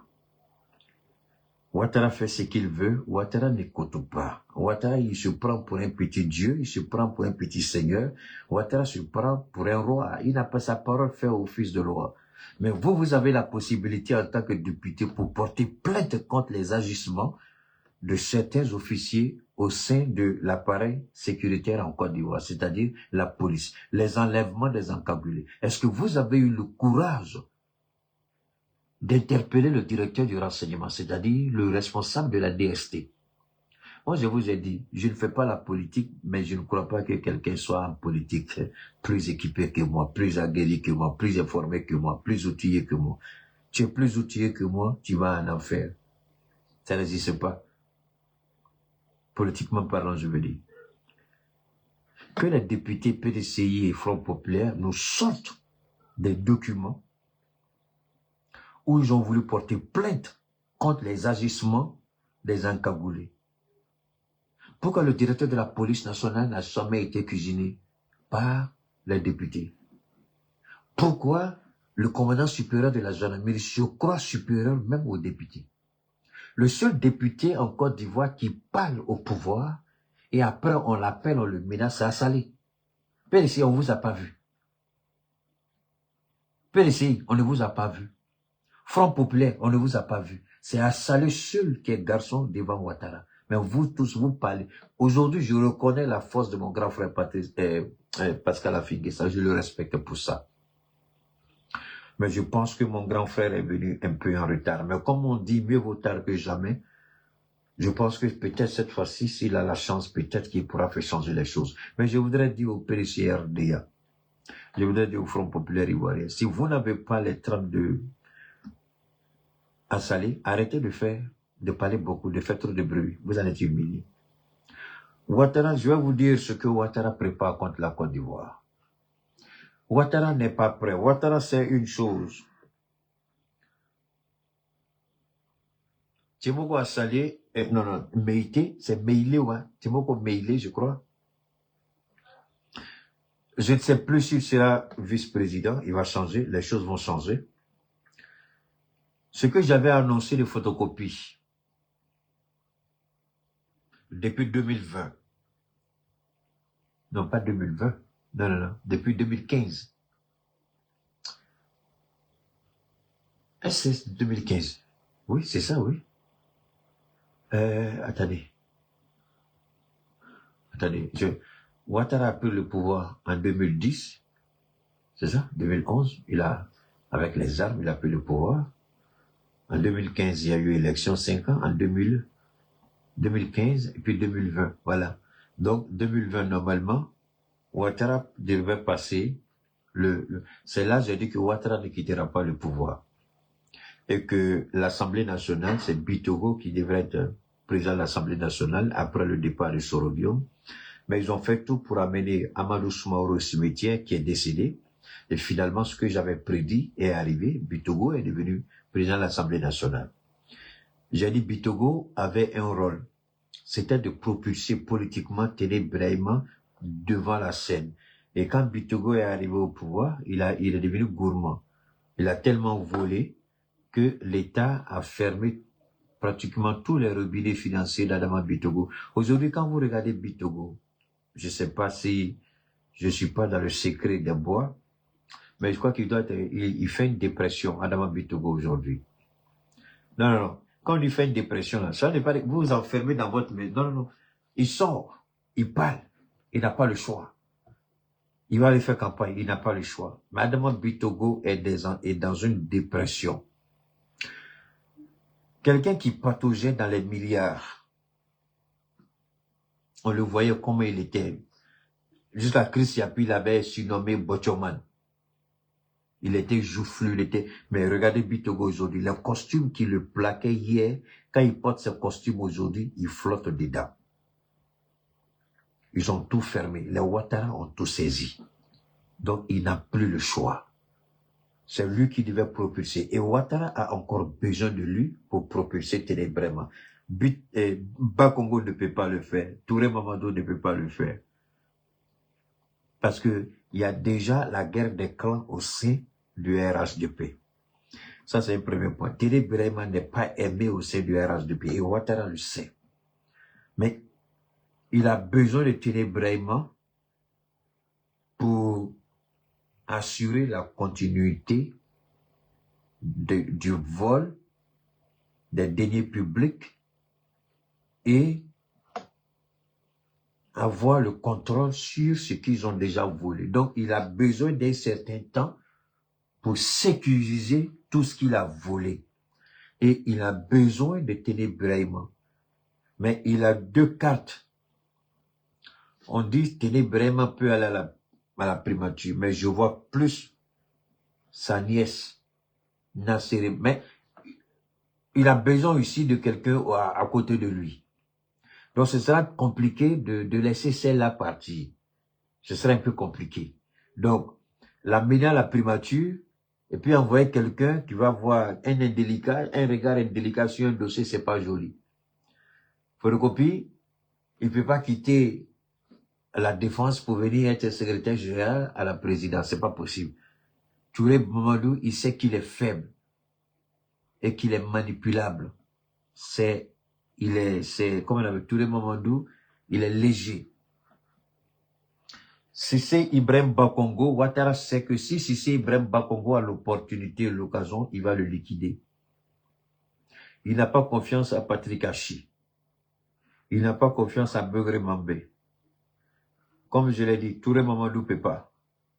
Même s'il amène Touré Mamadou à la présidence comme secrétaire général, et que sa nièce, certainement, il va la positionner comme première ministre. Mais la personne qui sera secrétaire général ne sera là que pour rédiger le calendrier de Ouattara. Sa nièce sera certainement première ministre et en même temps secrétaire général. Donc, en tant que première ministre, tous les dossiers qui doivent passer entre les mains du secrétaire général de la présidente ne passera pas. Elle-même, elle va faire les séances de travail avec son papa, Ouattara, sans que personne ne soit impliqué dans quoi que ce soit. Donc, Ouattara est en train de travailler. Je vous ai dit là, moi je suis leur pire cauchemar, je suis dans leur tête. Je suis dans leur tête. Et Ouattara, le problème qu'il a aujourd'hui, il est en train de réfléchir pour voir quelle stratégie adopter. Dans les médias en Europe déjà, dans la diaspora, les médias de la diaspora africaine, on dit que c'est Ténébraiement qui est pressenti pour être Premier ministre. Moi, j'avais toujours dit, mais attention, ils disent Premier ministre pour le préparer à prendre le pouvoir. Donc, la finalité, ce que j'ai toujours dit, le pouvoir, donc ce sera ça. Donc, Ténébraiement, il faut le préparer en passant par la primature. À la primature, il sera outillé, il sera formé et il comprendra mieux les enjeux.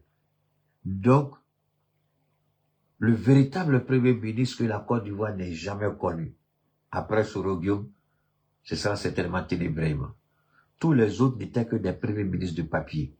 Parce que c'est Amadou Gon Coulibaly qui était véritablement et le secrétaire général de la présidence et le premier ministre. Donc quand la petite était là, en tant que responsable de la communication, elle a appris avec Gon, elle a traité des dossiers sensibles avec son papa. Donc elle est formée à cet effet. Ce que je voudrais dire simplement, Ouattara a encore besoin d'Adama Bitogo pour assurer à Ténébraiement la prise du pouvoir. Le seul, c'est pas Kadia Kamara qui peut être sa grande gueule, elle peut pas. Le RHDP aujourd'hui est une arène pourrie, où il y a des prédateurs. Et ce sont des carnivores. La bataille sera féroce et du sang va couler entre eux. Les sorcelleries, Ténébraiement ne se fera pas prier pour liquider physiquement ou mystiquement tous ceux qui vont essayer de faire de l'ombrage. Mais pour faire la chose politiquement correcte et politiquement jolie, ils auront besoin d'Adama Bitogo. C'est pas Cissé Ibrahim Bakongo. Cissé, le seul qui n'a pas nié Ouattara publiquement, c'est Adama Bitogo. Bakongo, sa prise de parole a humilié Ouattara. C'est le même qui est venu encore dire que Ouattara, on est mouton pian, mais Ouattara sait, puisqu'il a des informations sur Bakongo. Il sait que tout ce que Bakongo fait, c'est par rapport à ses intérêts. Bakongo n'est pas prêt à aller au charbon. Même s'il va au charbon, il n'ira pas comme il se doit. Et il y a de fortes chances que son fils adultéré prenne un coup. Kadia Kamara, elle peut pas. On lui a donné le ministère des Affaires étrangères, elle a échoué. Il était obligé de recruter quelqu'un encore qu'on appelait vice-ministre des Affaires étrangères pour aider Kadia Kamara. Et d'ailleurs, c'est moi-même, c'est moi, votre serviteur, c'est moi qui ai empoisonné le ministère de Kadia Kamara. Le gros dossier que Ouattara lui avait donné, c'était de faire revenir le Mali au port d'Abidjan. Et c'est moi qui ai empoisonné ce dossier. J'ai dit le Mali ne retournera pas. J'ai fait des sorties là-dessus et j'ai interpellé notre ministre des Affaires étrangères, Abdoulaye Diop. J'ai dit, si tu vas et qu'il y a des erreurs dedans, le peuple te tiendra responsable. Donc quand Kadia a échoué là-bas, parce que le Mali n'a jamais répondu favorablement à l'appel de Ouattara, donc Kadia Kamara a été débarqué intelligemment. On l'a placé comme président du Sénat. Parce que c'est là où Ouattara voulait voir sa capacité de négociation. Et c'était le Mali. Et c'est moi qui ai fait échouer ça. Oui. Celui qui a fait échouer le mandat, c'est pas un mandat. Kadia Kamara, ministre des Affaires étrangères. C'est moi. Allez-y, quelqu'un d'autre n'a qu'à sortir pour dire celui-ci, les garçons, et puis il n'a qu'à porter les preuves. Moi, je vous donne preuve ici. Allez-y vous informer. Allez-y demander. Vous avez des gens que vous connaissez au ministère des Affaires étrangères. Posez des questions. Il y a des familles là, dans l'entourage de Ouattara où mon nom est maudit. Tu ne peux pas prononcer devant des gens. Je ne suis pas populaire, mais malheureusement, je suis détesté plus que Alors, donc, est-ce que Pascal Afin Guessa est prêt à aller au charbon? Il ne faut pas demander aux Ivoiriens de vous accorder leur suffrage, leur confiance, quand vous n'êtes pas en mesure de retourner la confiance, la réciprocité. Ils vous ont donné, c'est le même discours que vous avez tenu en 2020. Ils vous ont élus. Il n'y a jamais eu d'enquête parlementaire sur les assassinats. Jamais sur les violences, jamais. Le fait même de tenter aurait pu au moins donner de l'espoir aux Ivoiriens. Vous n'avez rien tenté.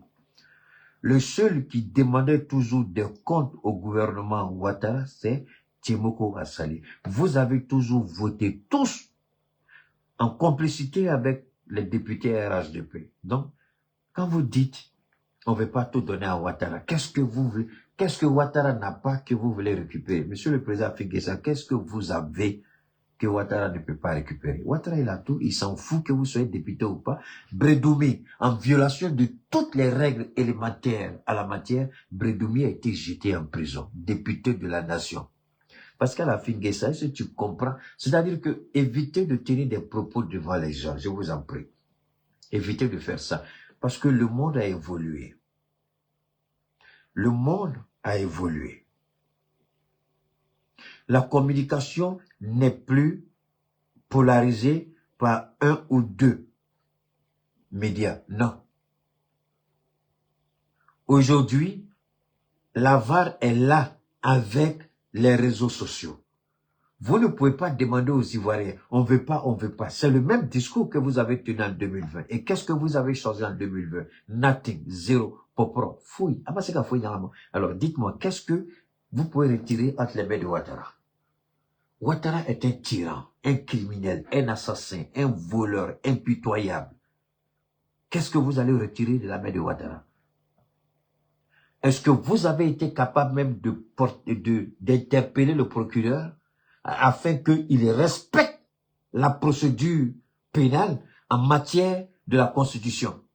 Jamais vous n'avez interpellé le procureur devant l'Assemblée nationale. Jamais vous n'avez interpellé le directeur général de la police. Jamais vous n'avez interpellé le commandant supérieur de la gendarmerie. Dites-moi, quel pouvoir vous avez à Figuessa? Quel pouvoir vous prétendez avoir en face de Ouattara? On ne veut pas tout lui donner. Qu'est-ce que vous avez? Vous n'avez rien. Zéro. Vous n'avez rien. Ivoiriens, je ne sais pas si vous allez tous avoir l'opportunité de m'écouter. S'il y a un seul candidat pour qui je vais vous demander d'aller voter, malgré mon président Gbagbo, c'est Tiemoko Assalé. Je demande aux Ivoiriens, votez pour Tiemoko Assalé et tous les candidats de Tiemoko Assalé. Le PDCI-RDA d'aujourd'hui de Tidjane Thiam, c'est un PDCI-RDA fini.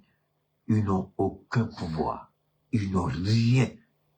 C'est des lâches. On a vu leurs excuses pitons. J'attendais. À l'Assemblée nationale, on les a vu parler. C'est pas fini. Attendez. Non. Voilà un autre gars du PDCI-RDA. Hey, voilà un autre gars du PDCI-RDA. PDCI là, mais vous êtes la honte. On va écouter celui-là d'abord. On va écouter Sidiki d'abord. Écoutons Sidiki. Devant Dieu, devant les hommes. J'ai été plusieurs fois à la Mecque. J'ai fait plusieurs Umrah. Je n'ai pas encore reçu un appel de mon parti. Ni avant, ni pendant, ni après. Aucune explication.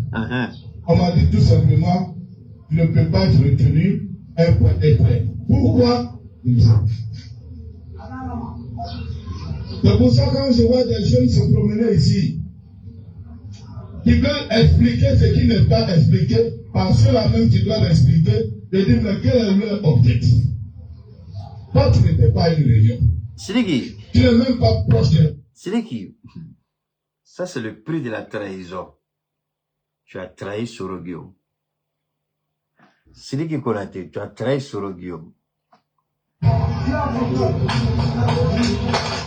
Ok, on va écouter. Alors, voilà ce petit-là aussi, du PDCRDA. Alors, vous savez, voilà, ça c'est un petit.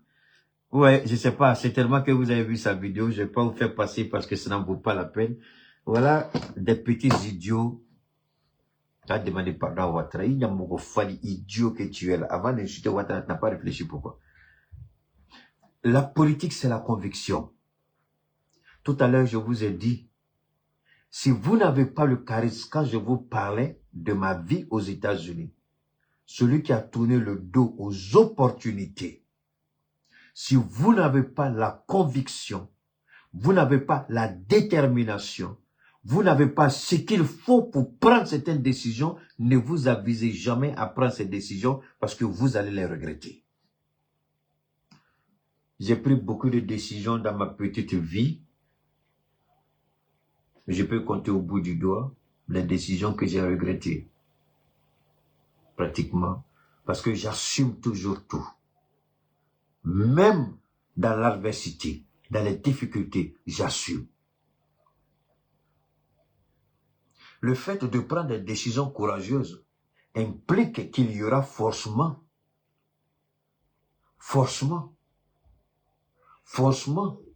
il y aura quelque chose. Il y aura un retour, il y aura une opposition. Est-ce que vous êtes prêts?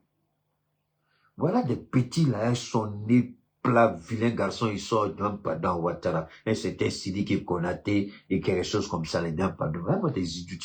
Toi, tu connais politique. Là, des gens comme ça, les disent, ils sont politiques. Toi, tu connais politique. Tu n'es pas capable de chevaucher un cheval et puis tu vas t'asseoir sur le cheval. Toi, ta petite go, elle est claire, elle est mince, on dirait Brady de ballon, on dirait Sarah Messan. Et puis c'est Edoxy Yao, toi tu veux chez vous. Tu es fou bien quoi. Sarah Messan, on dirait Brady de balai là. Tu as laissé ça et puis c'est Edoxy Yao, tu veux. Tu es fou. Ou bien ils ont mis l'eau dans ta tête. Parce que Edoxy Yao, elle va te tuer. Tu regardes son poids avec ce que vous connaissez là, elle va te tuer. Ah, si tu avais ta petite Sarah Messan là, il faut rester là-bas. Maintenant, tu t'en prends Edoxy Yao. Tu allais à ça où? Des idiots comme ça. Vous ne connaissez pas politique, vous levez politique, après vous sautez à vos sales gueules. Est-ce que Ouattara écoute quelqu'un comme ça? Toi, tu as quelle valeur devant Ouattara? Toi, tu vaux quoi devant Ouattara? Même si j'insulte tout le Mamadou, le PD là-bas, il est 1000 fois mieux que toi, aller-retour. Au moins, eux, ils assument. Des gens sans conviction, ils font la politique. C'est quel genre de politique vous faites? Vous n'avez pas de conviction, vous faites la politique et c'est vous qui pleurez après. Alors, eux, ils comprennent la politique en termes de matériel. Mais la politique, là, c'est un service public que vous rendez. Et vous n'attendez rien en retour. C'est pourquoi Babou a dit, tu veux avoir l'argent, tu veux être milliardaire, il faut être homme d'affaires, tu ne peux pas être politicien. Mais voilà des idiots qui croient que politique, là, tu as mené, puis une fois que c'est serré, net, c'est fini, ils perdent la route, ils perdent la pipi, ils vont sauter les sales gueules sur les réseaux, là, pour essayer d'induire les gens. Et il y a un fallu comme ça, et puis les gens vont l'écouter. Je ne ferai même pas passer sa sale voix dans mon interview, dans mon direct. Je vous ai juste mis son visage idiot, là, pour que vous puissiez voir qui il est. Mais on ne fait pas ça. Vous n'êtes pas garçon. C'est la même chose avec celui-là, c'est qui?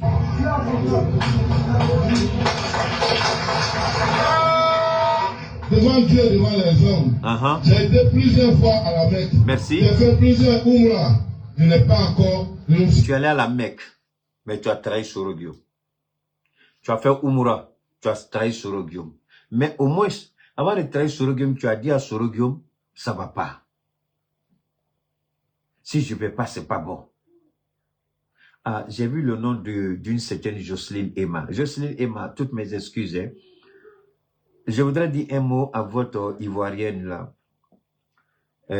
Comment vous appelez? Comment elle est là? José, non pas José, hein, pas la femme de chose. Jocelyne Nayo. Écrivez-moi son nom s'il vous plaît. Jocelyne Nayo. Nayo quelque chose. La fille qui chante bien là. Bon, la femme, elle est mariée. Dans une seconde, j'ouvre une parenthèse avec Nayo, mais Nao, la chanteuse là, comment elle s'appelle? Écrivez son nom là, je vous en prie. Je vois son nom. Dieu m'a fait une grâce, moi je vois plus les commentaires ici. C'est quand c'est sur mon écran de retour que je vois. Donc si vous voulez que les idiots qui m'insultent, je n'ai plus le temps de répondre à quelqu'un. Et ça fait que mon direct devient très propre. Merci à Allah. Roséline Nayo, c'est ça? Roséline Nayo, voilà. Elle chante bien. Alors, celle-là, à ses débuts, elle pilait. On voyait tous leur cuisine. Hein. Ces nombreux enfants qui criaient, ses soeurs, elle pilait et puis elle chantait. Elle interprétait, elle chantait. Je crois que c'est dans ça que Dieu a ouvert une porte pour elle et je dis merci. Mais vous savez, il y a des gens qui ne doivent pas être riches dans la vie. Hein. Ça dit qu'elle a été surprise par... elle a été surprise par la réussite. Roséline Nayo, c'est ça. Elle a été surprise. Souvent, quand je dis aux gens, je remercie Dieu parce que je suis né riche. Mon père était riche quand je naissais. Elle était multimillionnaire, mon père, quand je naissais. Peut-être que c'est ce qui a un peu façonné ma vision avec l'argent, où je ne m'en prends pas trop la tête. Alors, Roséline, là, je crois que peut-être la pauvreté l'a tellement chicoté. Quand elle a vu un peu le bout du tunnel, on dit souvent, elle perd les pédales. Elle a des expressions, du moins, alors que tu l'as... De toute façon, elle peut-être les débardait, elle suait, elle pilait, elle suait. Là, souvent, je disais, pardon, ma chérie, t'es en train de chanter, faut pas suer des trucs, va tomber dans le foutu des gens. Maintenant, elle pile. Ce qui m'a fait mal, je m'en fous de sa vie. Ce qui m'a fait mal, c'est le spectacle ridicule et insultant qu'elle a fait le jour où les gens prêtaient, comment on appelle ça, où les gens rendaient hommage à la jeune dame qui est décédée suite de cancer, je crois, qui était la femme de un certain Ariel, quelque chose comme ça. J'avais même fait une intervention, je lui ai dit, petit, faut enterrer ta femme dignement. Tout ça, vous n'avez pas besoin de ça. C'est ta femme qui a dit devant le monde que quand elle est tombée malade, elle avait peur, c'était compliqué. Comment vous allez joindre les deux bouts? Elle disait que vous viviez au jour le jour. Dans tous ces spectacles-là, ils étaient où? Est-ce qu'ils ne savaient pas que votre épouse était malade? Peut-être que si j'avais eu vent, elle allait certainement peut-être refuser mes produits, mais j'allais lui envoyer des produits cadeaux pour la traiter. Mais Dieu, c'est lui qui décide, même si je donne un produit, vous êtes guéri, après Dieu vous emmène. Mais ce que je veux dire ici, c'est que c'est malheureux d'attendre que quelqu'un meure et puis voir ce genre de spectacle. Et ce qui m'a offensé, ce qui m'a fait mal, c'est cette idiote-là de Roséline-là qui allait se mettre en train de faire quelque chose devant, je ne sais pas si c'était le cercueil, mais l'image, la photo de la fille était, elle est arrivée, elle a commencé à... Ouais, c'est vrai, tout le monde savait que la petite, elle aimait la vie, c'est vrai. Quand je dis la vie, c'est pas la vie de débauche, non, non, non. Elle aimait la joie, je veux dire. Elle mettait l'ambiance partout autour d'elle. Parce que j'essaie de voir un peu ce qu'elle faisait. Et j'ai vu qu'elle était une animatrice talentueuse. Et puis, il n'y avait pas de complexe chez elle. Vraiment, elle faisait bien. Souvent, elle s'habillait en colonel, elle faisait des trucs et tout ça. Cette même Roséline, elle a passé une de ses émissions où les deux ont dansé, c'est vrai.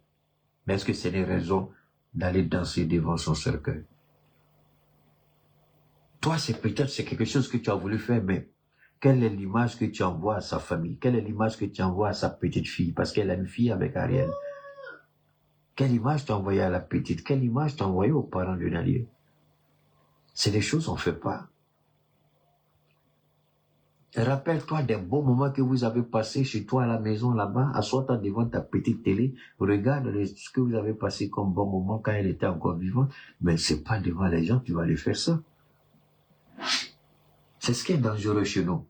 Alors, pour revenir un peu à cette traite-là, c'est dit que c'était une traite, mais quand elle a demandé la permission à Sorogio, si tu n'étais pas certain de ce combat-là, il ne fallait pas t'embarquer avec Sorogio. Même Sorogio n'allait jamais te dire, il ne faut pas partir. Mais c'est le retour du karma qui est là. Écoutez. Il y a un appel de mon parti. Ni avant, ni pendant, ni après. Aucune explication. On m'a dit tout simplement, tu ne peux pas être retenu, un point est prêt. Pourquoi? Mais on va te dire pourquoi. Attends. C'est pour ça. Tu as une idée de ce que tu as fait à Sorogio? Vous avez tué le combat, vous avez détruit l'homme. Ça veut dire que même s'il ne s'en tenait qu'à la vie de Soro, ce qu'il vivait, les persécutions, Soro, même si je quitte le parti, je renonce à la politique. Je ne peux pas servir Alassane Ouattara. Ça, ce serait une marque de dignité, d'honneur, de probité et de bonne moralité. Je préfère, Soro, on me dit de ne plus être avec toi. Peut-être qu'en te quittant, ça va te donner la paix. Ils vont te laisser tranquille. Mais je ne peux pas m'engager. Je renonce, je te quitte et je renonce à la politique. Il aurait pu faire ça avec ton gros ventre. Tu viens t'arrêter, j'ai fait Oumoura, j'ai fait ceci, ils t'ont loupé. Ou ils géré. Tous les terres de la seconde. Quand je vois des jeunes se promener ici, qui veulent expliquer ce qui n'est pas expliqué, par ceux-là même qui doivent expliquer, je dis, mais quel est leur objectif? Toi, tu n'étais pas une région. Tu n'es même pas proche de là-bas. Ton niveau politique ne te permet pas d'être là-bas. C'est toi qui te promènes dans les rues de Mans pour dire voilà pourquoi Konaté n'a pas été retenu. Parce que tout simplement, tu veux faire gagner ton candidat. Mais pourquoi tu dénigres ton frère? Mais c'est la politique, tu n'as rien compris. Mais il est bête, hein.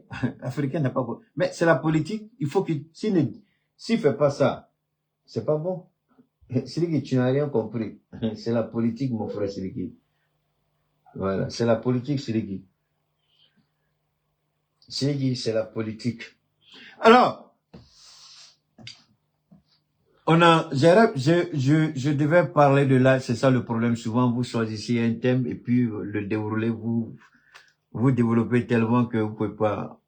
L'AES, je vais attendre la fin du sommet. Hein, ça, je crois que c'est aujourd'hui. Et le capitaine Ibrahim, je crois qu'il doit arriver aujourd'hui, donc ben, on va attendre. À la fin du sommet, je vais revenir sur les forces et les faiblesses de l'AES. Évidemment, on a des forces, on a des faiblesses. Parce que le capitaine Ibrahim, bon, c'est que ça, c'est ton problème, non, on s'en fout. Faut régler ça avec tes gens-là. Alors, ce que je vais dire aujourd'hui, le capitaine Ibrahim, aujourd'hui, les caisses de l'État du Burkina sont remplies. Et c'est ce qui tue l'Hexagone, c'est ça qui tue l'impérialisme. Il a compris et aujourd'hui, il a placé l'État au centre. Mais avant de faire ça, le capitaine avait prévenu. Il a transformé une faiblesse de l'investissement au Burkina. Il a transformé cette faiblesse en force pour le Burkina. Les banques refusaient, puisque la plupart de toutes les banques, et ça, c'est une décision que les présidents de l'AES devaient vraiment s'inspirer beaucoup de ce que le capitaine est en train de faire au Burkina. Il a décidé désormais, une société qui dépasse, je crois, c'est 3 milliards ou bien 4 milliards de chiffre d'affaires, le siège, il faut forcément créer un siège au Burkina. Donc les décisions ne seront plus prises ailleurs, mais au Burkina. Parce que vous voyez, les banques commerciales que nous avons dans nos pays, même les prêts de 500 millions, 1 milliard, surtout au Maroc là, le Maroc a plein de banques ici, mais la plupart des banques marocaines, vous croyez que quoi? La famille royale a sa main dedans. Si vous voyez que le roi du Maroc est vachement riche, qu'est-ce que vous croyez? Il est impliqué dans beaucoup de choses. La royauté est impliquée dans beaucoup de choses, dans beaucoup de projets, dans beaucoup d'investissements. Donc, alors, Ibrahim, les banques refusent, puisqu'il faut aller discuter au Maroc, il faut aller discuter en France, il faut aller discuter dans tel ou tel pays, avant d'accorder le prêt. Il a dit plus au Burkina, il a dit aux banquiers, aidez ceux qui viennent chercher l'investissement. Les banquiers ont refusé. Il dit, nous allons agir. Les gens pensaient qu'il allait venir sortir des trucs là pour les bousculer, faire des bêtises. Non, il n'a rien dit. Il ne s'est pas fâché. Il a pris son temps. Il a demandé à son ministre de commencer à réfléchir. Ils ont répertorié toutes les entreprises qui ont été bloquées par les banques. Parce que ça aussi, quand vous n'avez pas le siège dans votre pays et que l'impérialisme veut vous attaquer, ça c'est une des faiblesses de l'AES. Il faut remédier à ça rapidement. Et le Burkina l'a très bien réussi. Donc, On va discuter dans le conseil d'administration qu'ils ne sont même pas au courant de votre réalité et on vous refuse le prêt. Donc, ils ont refusé le prêt pratiquement à tout le monde au Burkina. L'objectif, c'était de paralyser l'économie du Burkina. Le capitaine n'a rien dit. Qu'est-ce qu'il a fait? Il est sorti dans le dos des banquiers. Et l'État du Burkina est devenu actionnaire dans toutes les entreprises où les banques ont refusé de faire des prêts. Mais qui perd? Ce sont les banques qui perdent. Parce que personne désormais ne veut aller. Et ce n'est pas tout. Il a créé une banque nationale qui désormais finance tout. Donc les gens ne vont que déposer leur argent dans les banques. Ils font plus de prêts. Alors quand l'État devient actionnaire 25%, 50%, 60%, 70%, 80%, 30%, 15%, 10%, mais une fois qu'il y a des bénéfices qui sont réalisés, la part de l'État est reversée dans les comptes de l'État. Donc l'État gagne l'argent. Sans port, le Burkina est riche. Sans façade maritime, le Burkina est riche. Non seulement le Burkina devient riche, ça c'est eux, il y a la création d'emplois. Donc, le Burkina ne va plus prendre crédit pour construire. Quand vous regardez aujourd'hui, comme on appelle l'attractivité économique du Burkina, quand vous regardez, j'ai une expression, aujourd'hui le Burkina est de loin devant la Côte d'Ivoire. La Côte d'Ivoire, c'est l'État qui va prendre crédit pour venir faire les choses. Au Burkina, l'État ne va pas prendre crédit. L'argent est déjà sur place. Donc, l'État regarde à combien de niveaux, à quel pourcentage l'État peut intervenir. Et puis, tout ceci c'est fait. Et puis, tu ne peux pas prendre un euro dedans, sinon tu as régressé. Donc, ça marche bien et le gouvernement a l'argent à flot. Ça, l'exemple du Burkina peut être enseigné dans les universités. Ça n'a rien à voir avec Houphouët. Houphouët, c'était ce qu'on lui avait proposé. Mais en même temps, Houphouët prenait crédit, alors que le Burkina, c'est pas ça. J'ai regardé récemment le Burkina. La dette intérieure du Burkina, c'est pratiquement zéro. Ils ont payé tout. Mais seulement, aujourd'hui, là, pour dire arriéré 2 mois, 3 mois, ça n'existe pas au Burkina. Évidemment, il y a des fournisseurs de l'État. L'État, ce n'est pas quand vous donnez, il y a la procédure de paiement. C'est ça qui fait que ça devient dette. Si on peut payer sur place, là, on va payer. Mais si tu fais sur place aussi, les gens vont voler. Donc, ça suit le circuit normal et puis les gens sont payés. Mais toutes les dettes qui étaient là, quand Ibrahim venait au pouvoir, il a tout payé. Il n'y a pas 5 francs qu'il doit à quelqu'un. Mais regardez, et puis regardez, les autoroutes là, dont il a parlé, je vais faire écouter. Ça aussi, c'est une force qui était une faiblesse de l'AES, c'est le manque de routes. Mais le capitaine a dit quoi? Il y a, je ne sais pas c'est combien de kilomètres là, je ne sais pas, ça fait à peu près 250 milliards, je crois. C'est sur fonds propres. Aucun pays, aucune banque n'a son argent dedans. C'est 100% Burkina.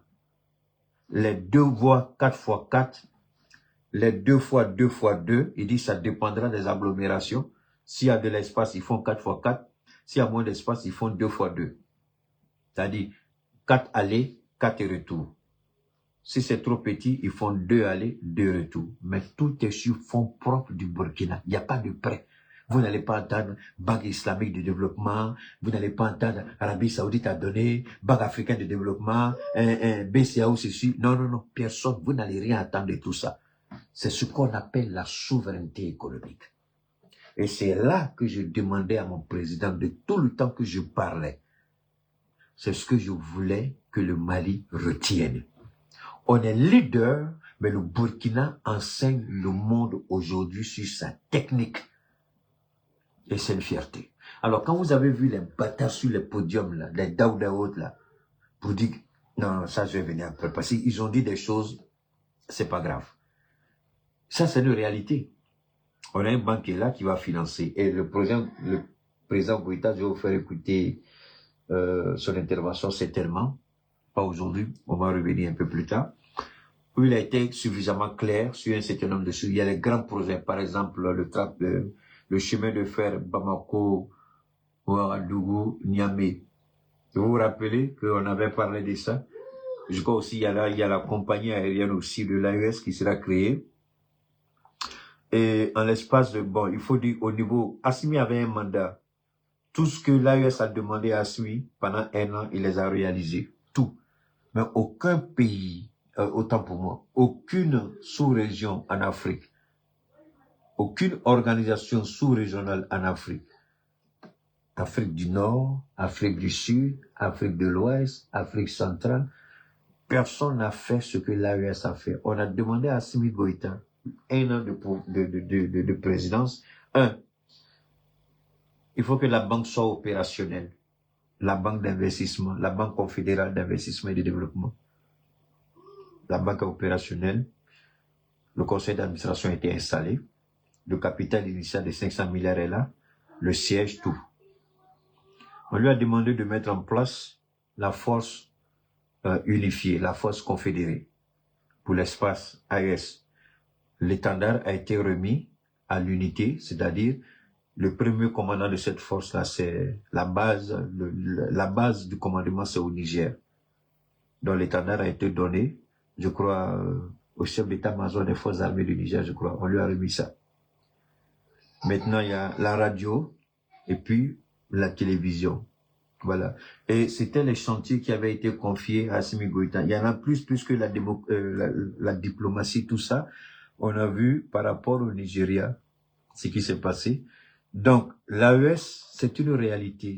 On peut nous détester, on peut nous haïr, mais aujourd'hui, on peut dire en Afrique et dans le monde, nous sommes la seule organisation qui ne doit pas de compte à un parrain. On n'a pas de parrain. C'est Dieu qui est notre parrain. C'est le peuple qui est le parrain. On finance à partir de nos moyens. Donc, imaginez désormais le Mali stocker son or au sein de la Banque confédérale d'investissement et de développement. Imaginez le Burkina qui dépose son or désormais dans cette banque. Le Mali qui dépose son or dans cette banque. Le Niger qui dépose son or dans cette banque. Vous avez une idée des milliards, les milliers de milliards en dollars ou en euros ou en choses qu'on peut avoir en un temps record. Parce que si ça a reçu au Burkina l'investissement et la prise de participation dans les différents capitaux de l'État, pourquoi au Mali on ne fera pas autant? Pourquoi au Niger on n'en fera pas autant? C'est des choses qui vont avoir lieu. Et ça, ce sont des réalités que personne ne peut cacher. Aujourd'hui, le chômage est en train d'être absorbé. Le travail, les gens sont là. Parce que pendant qu'on met en place l'usine, il y a des gens qui sont formés.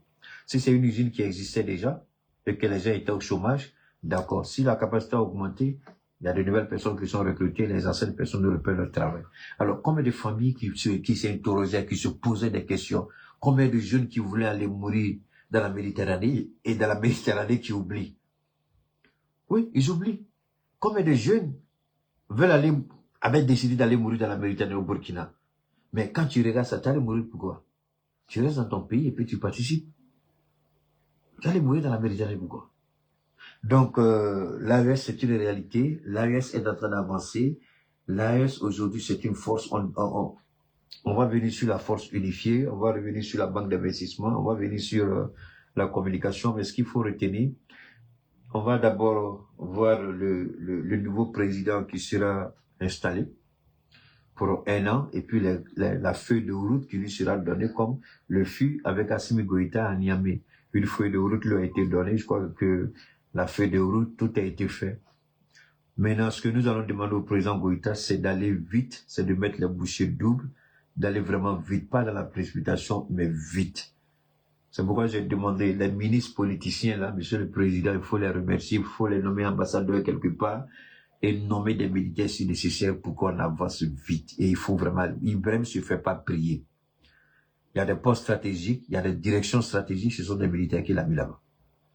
Et Dieu merci, Assimi Goïta, je crois qu'il a bien fait. Tout récemment, il y a eu, ça fait quelques mois, je crois, le nouveau directeur de EDM, là, la Société du Mali, la Société d'État du Mali, Énergie, ils ont mis un militaire là-bas pour assainir les finances et pour remettre l'EDM à l'ordre. Voilà. Je pense que même le RTM, si nécessaire, il faut enlever le directeur et puis mettre un militaire là-bas. En tout cas, là où il faut qu'un militaire soit pour que les choses avancent vite, on s'en fout. Le militaire n'est pas quitté au ciel pour tomber. Ce sont des Maliens, ce sont des êtres humains.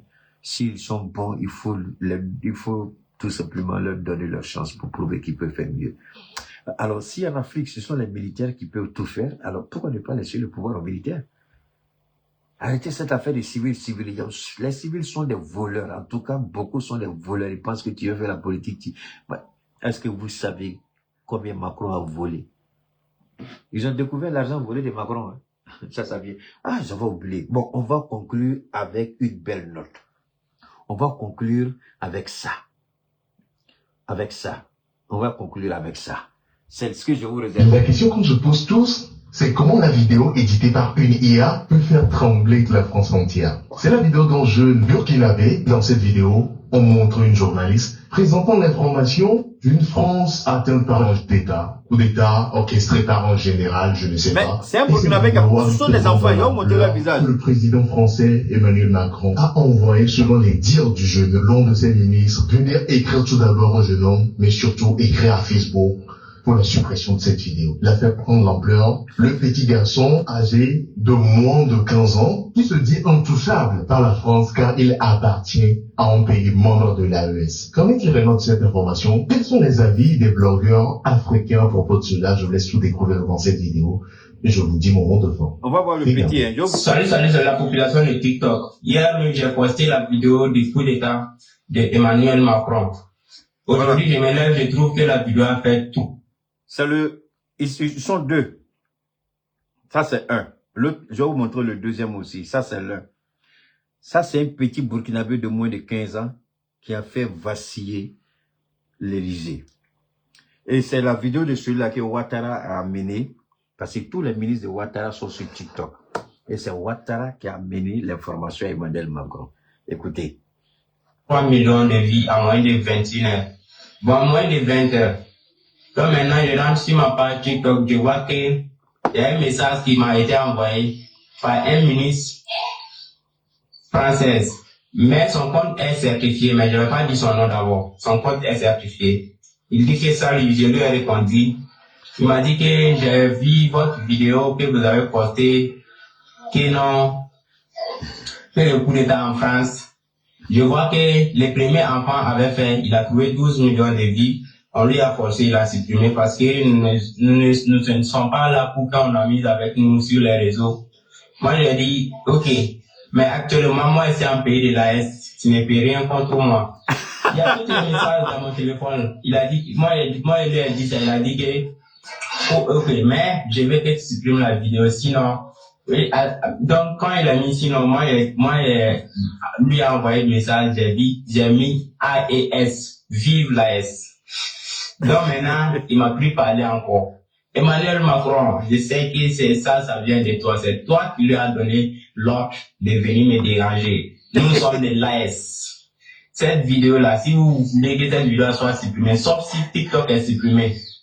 Voilà, sauf si TikTok est supprimé. Sinon, cette vidéo-là, ça ne supprime pas. Ça fait 3 millions de vies. Mais je sais, avant que cette journée termine, ça va faire les 5 millions de vies. Vous allez lire l'heure. Voilà. Vous allez lire l'heure. Parce qu'on n'est pas là pour s'amuser avec l'AS, quoi. L'AS, bon. Les 3 pays d'AS, ce sont les 3 pays. Ça, ce sont les enfants qui ont manipulé l'intelligence artificielle pour créer. Donc, imaginez ce que nos enfants peuvent faire. Les gens sous-estiment. On se limite à l'effet 3 millions Macron. Il faut aller au-delà. C'est pourquoi je vous dis toujours, quand vous venez sur Keïta, vous apprenez quelque chose.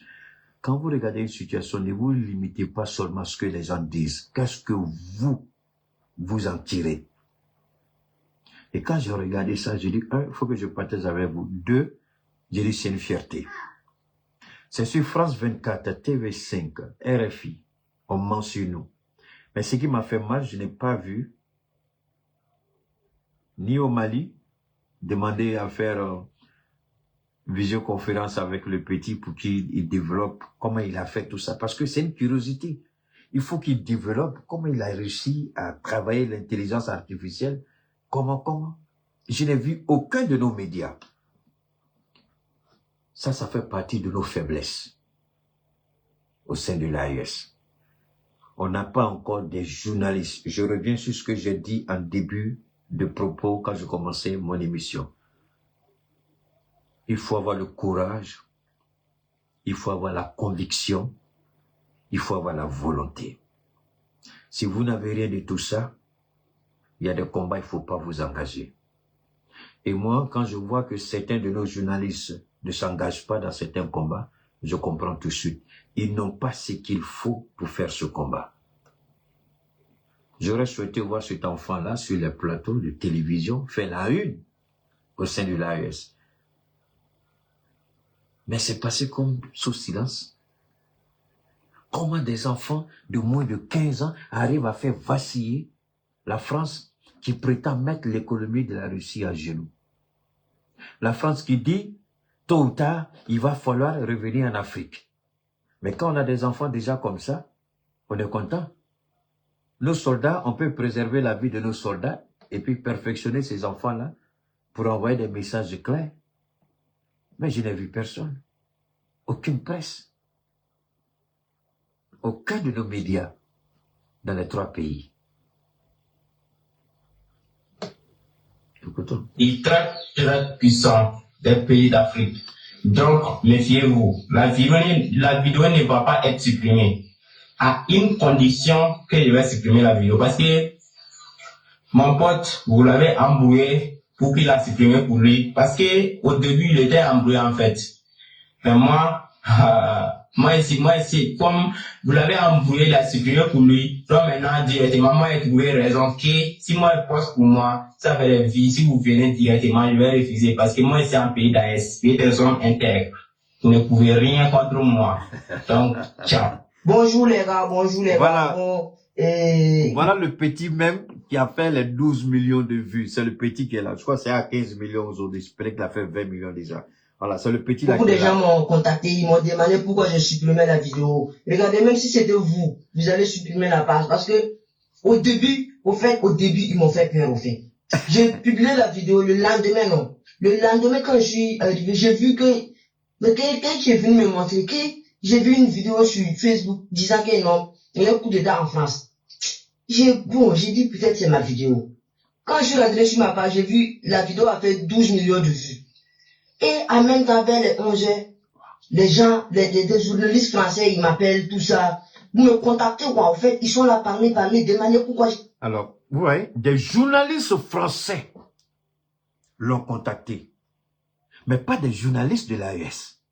Et alors, Cheikh Oumar Keïta, moi je le dis, haïssez-moi, détestez-moi, je rends toute la gloire à Dieu et je remercie Dieu pour avoir eu comme mère Mariam Diallo et comme père Gaussou Keïta.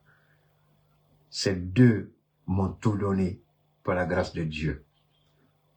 La détermination, l'engagement, la conviction, l'amour du pays. Ça me fend le cœur quand un enfant moins de 15 ans, crée la psychose dans le monde politique à l'international. Il est même contacté par des journalistes français. Et nous, à l'AES, zéro. Fouille, poporo. Mais qu'est-ce qu'on a fait pour avoir des journalistes comme ça? Qu'est-ce qui ne marche pas chez les gens? Quel est le problème? Est-ce que ici, là, on vous a dit de faire à talakou de quelqu'un?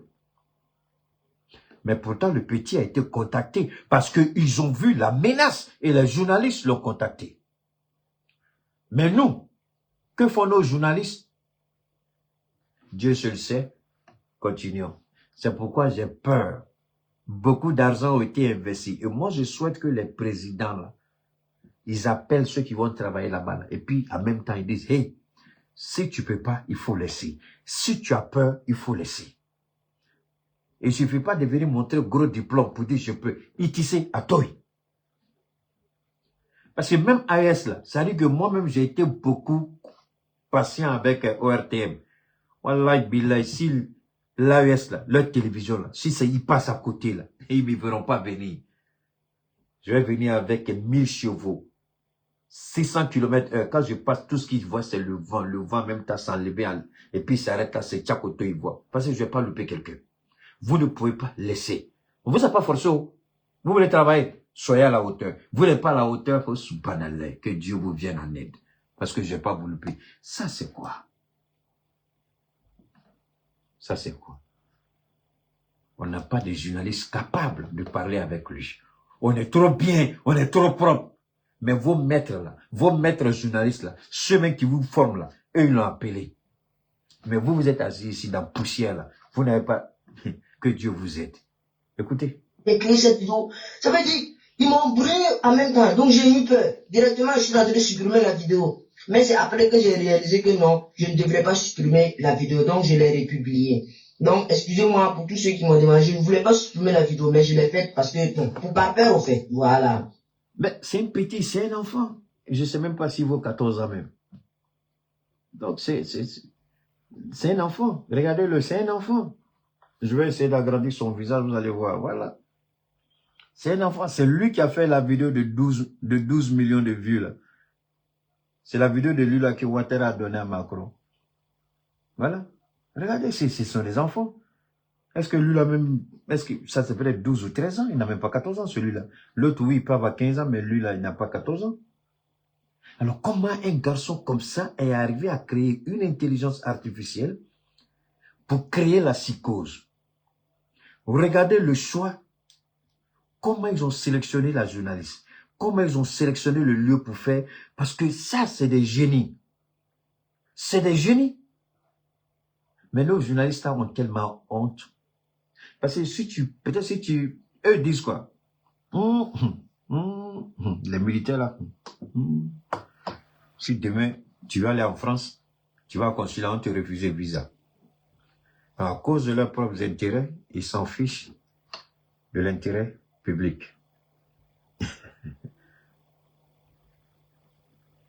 Parce que tu reçois quelqu'un comme ça, on dit, oh, on te refuse le visa. C'est ce que je vous appelle, qu'on est complexé. C'est ça alors. C'est ce que c'est le cadeau que je voulais vous donner. Voilà 2 jeunes Burkinabés. Moi, je demande au capitaine de décerner un prix à ces jeunes gens-là. Parce que ce n'est pas par rapport au coup d'État dont ils parlent. Mais regardez les enfants, comment intelligemment ils ont créé le contexte. Regardez le moment choisi. Et puis regardez comment ils ont fait. C'est là qu'il faut les approcher. Les grands génies, là, ça là, c'est des gens comme ça que Elon Musk embauche dans sa société. Il n'a pas besoin de diplôme. Viens lui dire comment tu peux le faire avancer. Et des génies comme ça, il faut les approcher. Il faut les encadrer. C'est ce que je demande au capitaine. Les jeunes gens comme ça, il y en a beaucoup. Mais ceux-là, ils se sont déjà fait démarquer. Donc, il faut les approcher. Il faut les encadrer. Ils peuvent servir l'AES, ils peuvent servir la nation burkinabé. Merci infiniment à toutes et à tous. Si vous êtes intéressés par rapport à nos produits, pour le bien-être du corps, pour nettoyer le corps, pour purifier le corps, pour vous sentir bien dans votre peau, c'est un seul numéro de téléphone, Keita Cheikh Oumar, c'est le 223 72 77 47 88, 223 72 77 47 88. On garde le contact, on attend la fin du sommet acte 2 de l'AES, et puis ensuite, on va regarder la nouvelle feuille de route, et puis on va décortiquer ensemble.